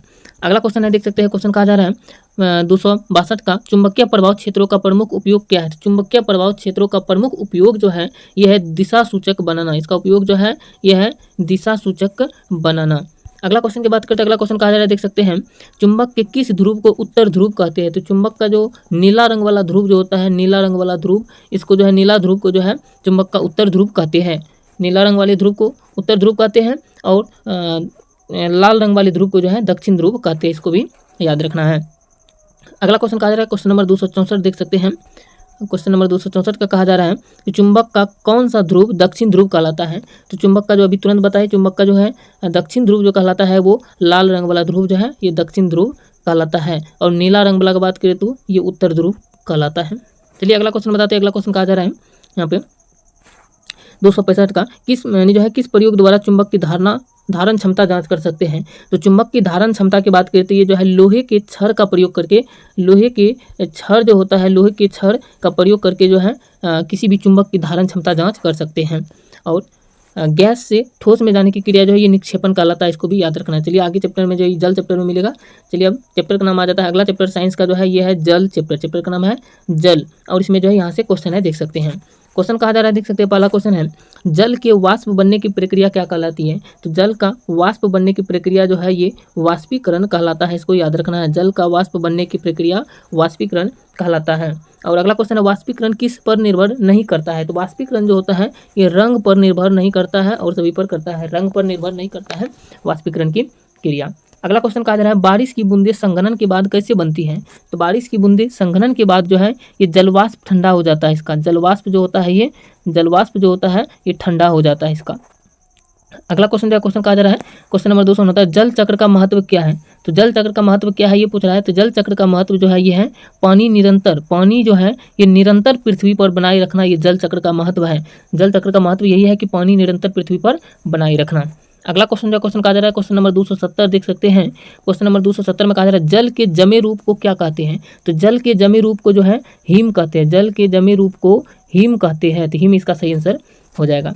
अगला क्वेश्चन की बात करें तो क्वेश्चन नंबर 271 कहा जा रहा है, देख सकते हैं क्वेश्चन नंबर 271 में कहा जा रहा है कि वाष्प का जल में बदलने की प्रक्रिया को क्या कहते हैं। तो वाष्प का जल में बदलने की प्रक्रिया को जो है संघनन कहा जाता है। संघनन, वाष्प के जल में बदलने की प्रक्रिया संघनन कहलाता है। अगला क्वेश्चन कहा जा रहा है जल की पृथ्वी पर कितनी मात्रा होती है। तो जल की पृथ्वी पर मात्रा की बात करें तो 3/4 भाग पृथ्वी पर होता है जल का। और प्रतिशत में बात करें तो 71% जल जो है पृथ्वी पर पाए जाते हैं। अगला क्वेश्चन कहा जा रहा है 273 का कि जल संग्रहण का सबसे अच्छा स्थान क्या है। तो जल संग्रहण का सबसे अच्छा स्थान जो है ये होता है बांध बनाना। बांध बनाना जो होता है ये जल संग्रहण का सबसे अच्छा जो है साधन है। अगला क्वेश्चन कहा जा रहा है क्वेश्चन नंबर 274 वाष्पीकरण और संघनन किस जल चक्र का हिस्सा है। तो वाष्पीकरण और संघनन जो है ये वर्षा जल चक्र का जो है हिस्सा है। वर्षा जल चक्र का हिस्सा है ये। तो वर्षा जल इसका सही आंसर हो जाएगा। अगला क्वेश्चन की बात करें तो अगला क्वेश्चन देख सकते हैं अगला चैप्टर फिर शुरू हो जाता है। चैप्टर का नाम है वायु चैप्टर से जो अगला चैप्टर शुरू हो जाता है वायु चैप्टर से क्वेश्चन देख सकते हैं। और ये सारा जो है क्लास 6 का जो है चैप्टर वाइज नोट्स मिल रहा है साइंस का। अगला क्वेश्चन कहा जा रहा है यहाँ पे वायु चैप्टर का नाइट्रोजन को वायुमंडल से किस प्रकार अलग किया जाता है। तो नाइट्रोजन जो है इसको वायुमंडल से जो अलग किया जाता है ये द्रवीकरण द्वारा किया जाता है। द्रवीकरण विधि द्वारा जो है इसको अलग किया जाता है नाइट्रोजन को वायुमंडल से। अगला क्वेश्चन जो है क्वेश्चन कहा जा रहा है तापमान घटाने पर वायुमंडल में जलवाष्प का क्या होता है। तो जब तापमान को घटाते हैं वायुमंडल में तो जलवाष्प जो है ये द्रव में बदल जाता है। जलवाष्प जो है ये द्रव में बदल जाता है। अगला क्वेश्चन जो क्वेश्चन कहा जा रहा है कि पौधे अपनी जड़ों के माध्यम से कौन सी गैस ग्रहण करते हैं। तो पौधा जो होता है ये अपने जड़ों के माध्यम से जो है ऑक्सीजन गैस को ग्रहण करते हैं। ऑक्सीजन गैस को ग्रहण करते हैं। अगला क्वेश्चन की बात करें तो अगला क्वेश्चन कहा जा रहा है देख सकते हैं क्वेश्चन नंबर 278 कि वायु प्रदूषण के कारण में कौन सबसे महत्वपूर्ण है। वायु प्रदूषण के कारण में बात करें तो सबसे महत्वपूर्ण जो है ये है वाहन प्रदूषण। वाहन प्रदूषण जो है ये सबसे महत्वपूर्ण कारण है। अगला क्वेश्चन की बात करें तो क्वेश्चन नंबर 279 की बात करते हैं, आप देख सकते हैं क्वेश्चन नंबर 279 में कहा जा रहा है किण्वन प्रक्रिया का मुख्य परिणाम क्या होता है। तो किण्वन प्रक्रिया का मुख्य परिणाम की बात करें तो इसका परिणाम यही होता है कि अल्कोहल का निर्माण यही इसका मुख्य कारण होता है। अल्कोहल का निर्माण किण्वन प्रक्रिया का। अगला क्वेश्चन की बात करते हैं। अगला क्वेश्चन का देख सकते हैं क्वेश्चन नंबर 280। गर्म जल की सतह पर बुलबुले के बनने का क्या कारण है? तो गर्म जल की सतह जो होता है वहाँ पर बुलबुले के बनने के कारण जो है यही है कि दबाव का कम होना। यही कारण है कि दबाव का कम होना यही कारण है। नंबर के क्वेश्चन यहाँ से देख सकते हैं। क्वेश्चन नंबर 281 कहा जा रहा है यहाँ पे कि बुलबुले के फूटने पर हवा का घनत्व किस प्रकार से प्रभावित होता है? तो बुलबुले के फूटने पर हवा का घनत्व जो होता है ये घटता है, हवा का घनत्व घटता है, ऐसे याद रखना है आप लोगों को। अगला क्वेश्चन जो है क्वेश्चन कहा जा रहा है जब किसी ग्लास में बर्फ डाला जाता है तो ग्लास के बाहरी हिस्से पर पानी की बूंदें क्यों जम जाती हैं, यानी जो है जमा हो जाती हैं? तो जमा इसलिए हो जाती है क्योंकि हवा में जो होता है, हवा में नमी के कारण, हवा में नमी का संघनन होता है, इसलिए जो है हवा में नमी का संघनन होता है, इसलिए जो है वहाँ पे ग्लास के बाहरी हिस्से पर जो है पानी की बूंदें जमा हो जाती हैं। अगला क्वेश्चन जो है क्वेश्चन कहा जा रहा है वायुमंडल का सबसे महत्वपूर्ण गैस कौन सी है? तो वायुमंडल का सबसे महत्वपूर्ण गैस जो होता है ये ऑक्सीजन है, O2 ऑक्सीजन है सबसे महत्वपूर्ण गैस। पौधा के लिए बात करें तो पौधा के लिए कार्बन डाइऑक्साइड और जंतु के लिए ऑक्सीजन। अगला क्वेश्चन कहा जा रहा है क्वेश्चन नंबर 284 देख सकते हैं कि वायु की गति को मापने के लिए कौन सा यंत्र उपयोग किया जाता है? तो वायु की गति को मापने के लिए जो है एनीमोमीटर यंत्र का उपयोग किया जाता है। एनीमोमीटर यंत्र का उपयोग किया जाता है, एनीमोमीटर यंत्र का उपयोग किया जाता है। अगला क्वेश्चन की बात करें तो और ऊंचाई के मापने के लिए एल्टीमीटर, इसको भी याद रखना है। अगला क्वेश्चन का क्वेश्चन नंबर 285 देख सकते हैं। क्वेश्चन नंबर 285 में हवा में गैसों का मिश्रण होता है लेकिन प्रमुख गैस कौन सी है? तो हवा में जो होता है गैसों का मिश्रण होता है लेकिन प्रमुख गैस की बात करें तो 78% नाइट्रोजन सबसे अधिक पाया जाता है, तो इसलिए जो है नाइट्रोजन जो है ये प्रमुख गैस कहलाएगा। ब्रह्मांड में पूछे तो ब्रह्मांड में हाइड्रोजन गैस प्रमुख होता है, इसको याद रखना है। अगला क्वेश्चन जो है क्वेश्चन कहा जा रहा है 286 कि स्मॉग का मुख्य और प्रमुख कारण क्या है? स्मॉग का मुख्य और प्रमुख कारण बात करें तो यह है कोयले का जलना और धुआं, ये दोनों जो है ये स्मॉग का मुख्य और प्रमुख कारण है। अगला क्वेश्चन कहा जा रहा है 287 में मोटर वाहन के ऊष्मा गैसों के विमोचन का प्राथमिक घटक कौन है? तो मोटर वाहन के ऊष्मा गैसों के विमोचन का प्राथमिक घटक कौन है ये बात करें तो ये घटक जो है यह है CO2 यानी कार्बन डाइऑक्साइड CO2 है। अगला क्वेश्चन कहा जा रहा है क्वेश्चन नंबर 288 नीला जल में फीका रंग आने का मुख्य कारण क्या है? तो नीला जल में फीका रंग आने का मुख्य कारण जो होता है ये CO2 होता है, कार्बन डाइऑक्साइड CO2 होता है। अगला क्वेश्चन कहा जा रहा है क्वेश्चन नंबर 289 देख सकते हैं। क्वेश्चन नंबर 289 में कहा जा रहा है हवा किस कारण से बोतल के अंदर रही? हवा जो होता है किस कारण से बोतल के अंदर रहती है ये बताना है। तो ये जो होता है ये वायु दाब के कारण रहता है, वायु दाब के कारण ही हवा बोतल के अंदर रहती है। अगला क्वेश्चन कहा जा रहा है वायुमंडल में ऑक्सीजन का स्तर कितना है? तो वायुमंडल में ऑक्सीजन जो होता है ये 21% पाया जाता है, नाइट्रोजन 78% पाया जाता है, कार्बन डाइऑक्साइड 0.03% पाया जाता है। अगला क्वेश्चन जो है क्वेश्चन कहा जा रहा है मिट्टी के अंदर गैसों का कितना भाग वायु होता है? तो मिट्टी के अंदर में गैसों का वायु का भाग करें तो 21% भाग जो होता है ये वायु होता है मिट्टी के अंदर में। अगला क्वेश्चन जो है क्वेश्चन कहा जा रहा है देख सकते हैं कि 21% नहीं 25%, यहाँ पे मिट्टी के अंदर गैस का भाग जो होता है वायु का ये 25% होता है, 25%, और 21% ऑक्सीजन होता है वायुमंडल में जो है। अगला क्वेश्चन कह रहा है खमीर के पोषक तत्वों को प्राप्त करने के लिए क्या आवश्यक होता है? तो खमीर के पोषक तत्वों को प्राप्त करने के लिए जो होता है ये सूक्ष्म जीवाणु जो होता है ये आवश्यक होता है, सूक्ष्म जीवाणु आवश्यक होता है। अगला क्वेश्चन की बात करें तो क्वेश्चन 293 नंबर का क्वेश्चन देख सकते हैं यहाँ पे। क्वेश्चन नंबर 293 में कहा जा रहा है गर्म जल में, यहाँ पे देख सकते दिया गया गर्म जल में बुलबुले किससे भरे होते हैं? तो गर्म जल जो होता है इसमें बुलबुला जो होता है ये जलवाष्प से भरे होते हैं। अगला क्वेश्चन की बात करें, अगला क्वेश्चन कहा जा रहा है कार्बन डाइऑक्साइड गैस का उपसर्ग किस शब्द से संबंधित है? तो कार्बन डाइऑक्साइड गैस का उपसर्ग जो होता है ये संबंधित होता है कार्बोनिक गैस से। कार्बन डाइऑक्साइड गैस का उपसर्ग जो होता है ये संबंधित होता है कार्बोनिक से संबंधित होता है। अगला क्वेश्चन की बात करें तो अगला क्वेश्चन कहा जा रहा है देख सकते हैं क्वेश्चन नंबर 295 में कि जलवाष्प के ठंडे गिलास पर संघनन के दौरान कौन सी शक्ति काम करती है? तो जलवाष्प के ठंडे गिलास पर संघनन के दौरान जो होता है ये आणविक शक्ति कार्य करता है, आणविक शक्ति। अगला क्वेश्चन जो है क्वेश्चन कहा जा रहा है हवा में जलवाष्प का कितना प्रतिशत होता है? तो हवा में जलवाष्प का बात करें तो हवा में जलवाष्प का जो होता है 0.1 से 4% तक होता है। अगला क्वेश्चन कहा जा रहा है 297 में, यहाँ पे देख सकते हैं क्वेश्चन नंबर 297 में कहा जा रहा है वायुमंडल में नाइट्रोजन की मात्रा कितनी है? तो वायुमंडल में नाइट्रोजन की मात्रा जो होता है ये 78% होता है, इसको याद रखना है। अगला क्वेश्चन जो है क्वेश्चन कहा जा रहा है कौन सा एक प्रक्रिया जल की सतह पर गैसीय बुलबुले बनाती है? तो गैसीय बुलबुले बनाने की जो होता है ये कौन सा एक प्रक्रिया है जो जल की सतह पर जो गैसीय बुलबुले बनाते हैं ये पूछ रहा है, जिसका सही आंसर हो जाएगा वाष्पीकरण में ही ये होता है, वाष्पीकरण में ऐसा होता है। अगला क्वेश्चन जो है, क्वेश्चन का जरा, नदी जल पुनर्चक्रण में क्या भूमिका निभाती है। तो नदी जो है जल पुनर्चक्रण में बात करें तो ये जल का जो है पुनः उपयोग में लाती है। जल जो होता है इसका पुनः उपयोग लाती है, पुनः उपयोग में लाती है, ये जल का जो है पुनः उपयोग में लाती है। नदी जल पुनर्चक्र में जो होता है जल का पुनः उपयोग में लाता है, यही भूमिका निभाता है। अगला क्वेश्चन का जरा, क्वेश्चन नंबर 300, प्रत्येक कैलोरी की तरह सफ़ेद शर्करा भी एक प्रकार की कैलोरी है, इसका उपयोग कैसे होता है। इसका उपयोग जो है ऊर्जा के लिए उपयोग होता है। प्रत्येक कैलोरी की तरह जो सफ़ेद शर्करा भी एक प्रकार की कैलोरी है और सफ़ेद शर्करा का उपयोग जो होता है ये ऊर्जा के रूप में होता है, ऊर्जा के रूप में होता है, इसको याद रखना है, ऊर्जा के रूप में इसका उपयोग होता है। जिसमें कहता है कि नाइट्रोजन को ठंडा करने की प्रक्रिया कैसे की जाती है। तो नाइट्रोजन को जो ठंडा किया जाता है इसके प्रक्रिया के लिए जो है तापमान जो होता है, तापमान को घटाकर जो है ये नाइट्रोजन को ठंडा किया जाता है। अगला क्वेश्चन जो है, क्वेश्चन का जरा, समुद्री जल का मुख्य गुण क्या है। तो समुद्री जल जो होता है इसका मुख्य गुण यही है कि समुद्री जल में जो है लवणता पाई जाती है, लवणता होती है, यही इसका मुख्य गुण है। और समुद्री जल का शुद्धिकरण जो है ये आसवन विधि के द्वारा किया जाता है। समुद्री जल का शुद्धिकरण जो है ये आसवन विधि के द्वारा किया जाता है, इसको भी याद रखना है। अगला क्वेश्चन की बात करें तो अगला क्वेश्चन के जाने से पहले सबसे पहले आप लोग चैप्टर का जो यहाँ आप देख सकते हैं, अगला चैप्टर का नाम है ठोस कचरा प्रबंधन और ये लास्ट चैप्टर है साइंस का जो है ठोस कचरा प्रबंधन। इस चैप्टर के बाद जो है लास्ट चैप्टर यहाँ पे समाप्त हो जाएगा। इस चैप्टर के सारे क्वेश्चन जाने के बाद जो है क्लास 6 साइंस जो है। तो क्वेश्चन का जरा देख सकते हैं, प्लास्टिक की वस्तुएं पर्यावरण पर क्या प्रभाव डाल सकती है। तो प्लास्टिक की वस्तुएं जो है पर्यावरण पर जो है ये प्रदूषण भी डाल सकता है, यानी ये प्रभाव के बारे में बात करें तो प्रदूषण हो गया, स्वास्थ्य हो गया, समस्या, पुनर्चक्रण में कठिनाई, ये सभी जो है प्रभाव डाल सकता है प्लास्टिक जो है वस्तु, प्लास्टिक की वस्तु जो है पर्यावरण पर। जितना चीज़ अभी आपको बोले। अगला क्वेश्चन की बात करें तो अगला क्वेश्चन कहा जा रहा है क्वेश्चन नंबर 315 देख सकते हैं यहाँ पे, सॉरी 315 नहीं, इधर ऊपर में होगा 303 के बाद 304। क्वेश्चन नंबर 304 में कहा जाए कचरे को अलग अलग हिस्सों में बांटने का सही तरीका कौन सा है। तो कचरे को अलग अलग हिस्से में बांटने का सही तरीका है, एक तो है पहला देख सकते हैं जैव विघटनशील और दूसरा है पहला हो गया जैव विघटनशील कचरा और दूसरा हो गया जो है अजैव, दूसरा हो गया अजैव यानी जो जैव अविघटनशील कचरा।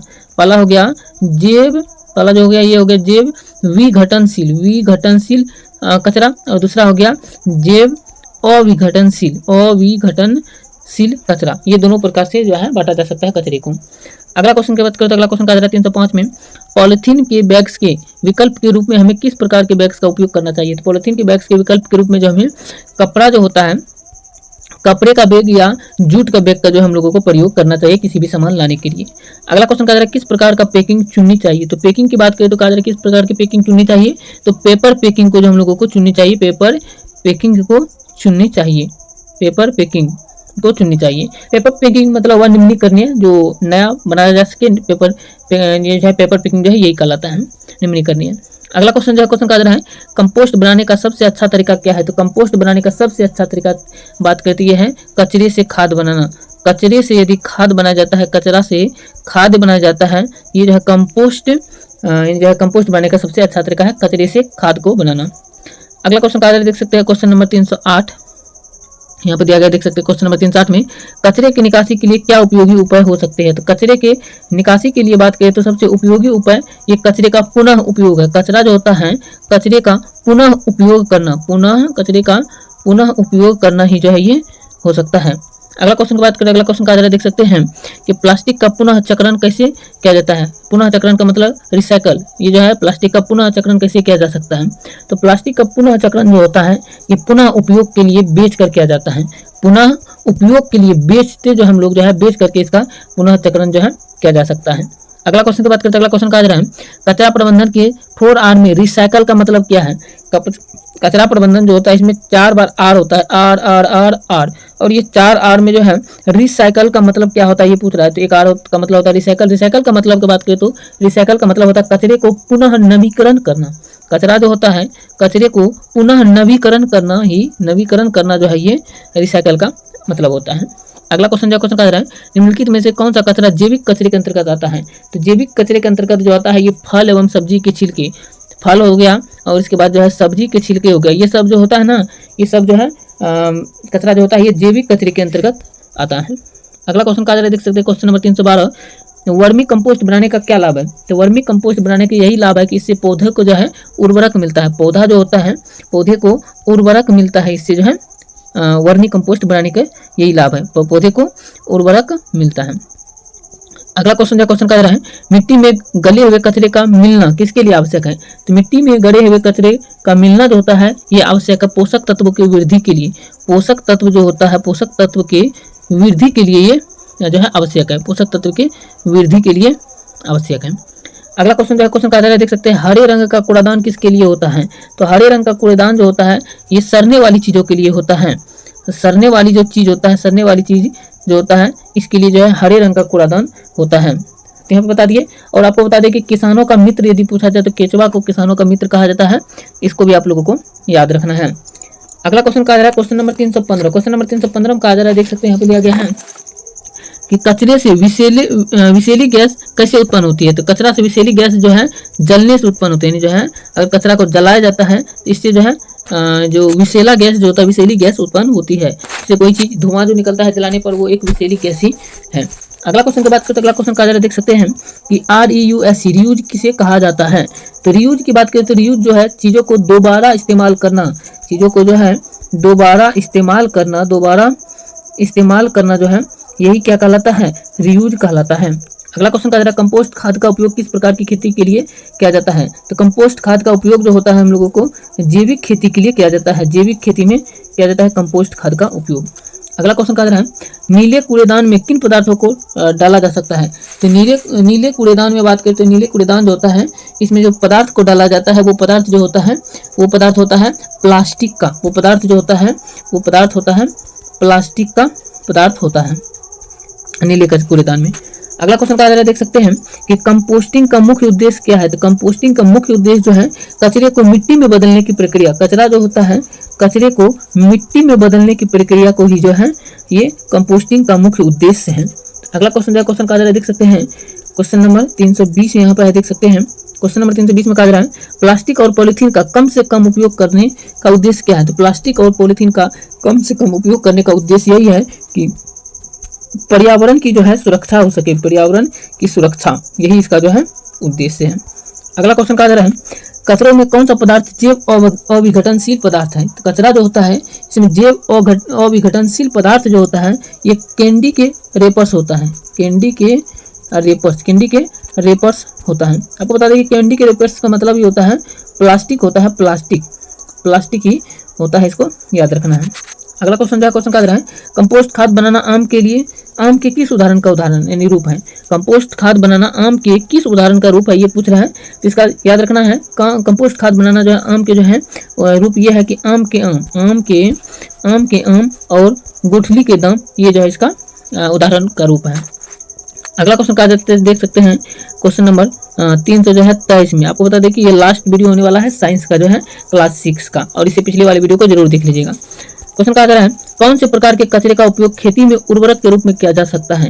तो कौन से प्रकार के कचरे का उपयोग खेती में उर्वरक के रूप में किया जा सकता है ये पूछ रहा है। तो इसका सही आंसर जो है ये हो जाएगा पूर्णतः गलने वाला कचरा, जो पूर्णतः जो है गलने वाला जो कचरा होता है इसी का जो है उर्वरक के रूप में किया जा सकता है प्रयोग जो है। अगला क्वेश्चन जो है क्वेश्चन कहा जा रहा है, जब हम कोई चीज़ खरीदते हैं तो हमें किन बातों का ध्यान रखना चाहिए? जब हम कोई भी चीज़ खरीदते हैं तो हमें जो है ये बातों का ध्यान रखना चाहिए कि वह पर्यावरण, वह जो होता है वो पर्यावरण, वो जो चीज़ खरीदते हैं वो पर्यावरण के लिए कम हानिकारक होना चाहिए, वही पदार्थ को खरीदना चाहिए, ये हमें ध्यान में रखना चाहिए खरीदते समय कोई भी चीज़ को। अगला क्वेश्चन कह रहा है, वर्मी कंपोस्टिंग किसकी सहायता से की जाती है? तो वर्मी कंपोस्टिंग जो होता है ये जो किया जाता है ये केंचुओं की सहायता से किया जाता है, ये केंचुओं की सहायता से किया जाता है।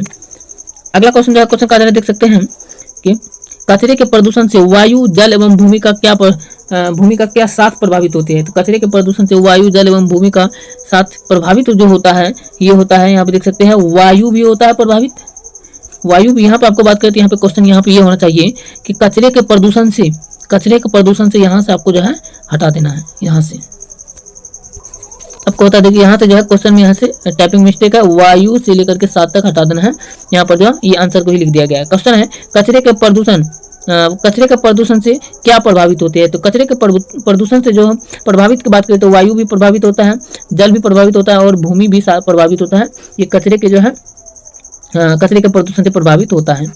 अगला क्वेश्चन की बात करें तो अगला क्वेश्चन कहा जा रहा है 327 देख सकते हैं। क्वेश्चन नंबर 327 कहा जाता है कचरा प्रबंधन के 4 आर। कचरा प्रबंधन जो होता है इसमें 4 आर होता है। आर आर आर आर, इसका मतलब क्या होता है? तो कचरा प्रबंधन में 4 आर का मतलब जो होता है ये होता है रिफ्यूज। आपको बता दें 4 आर का मतलब यहाँ पर हम पूरा लिखते हैं रिफ्यूज, रियूज, रिड्यूज और रिसाइकल, ये होता है इसका मतलब।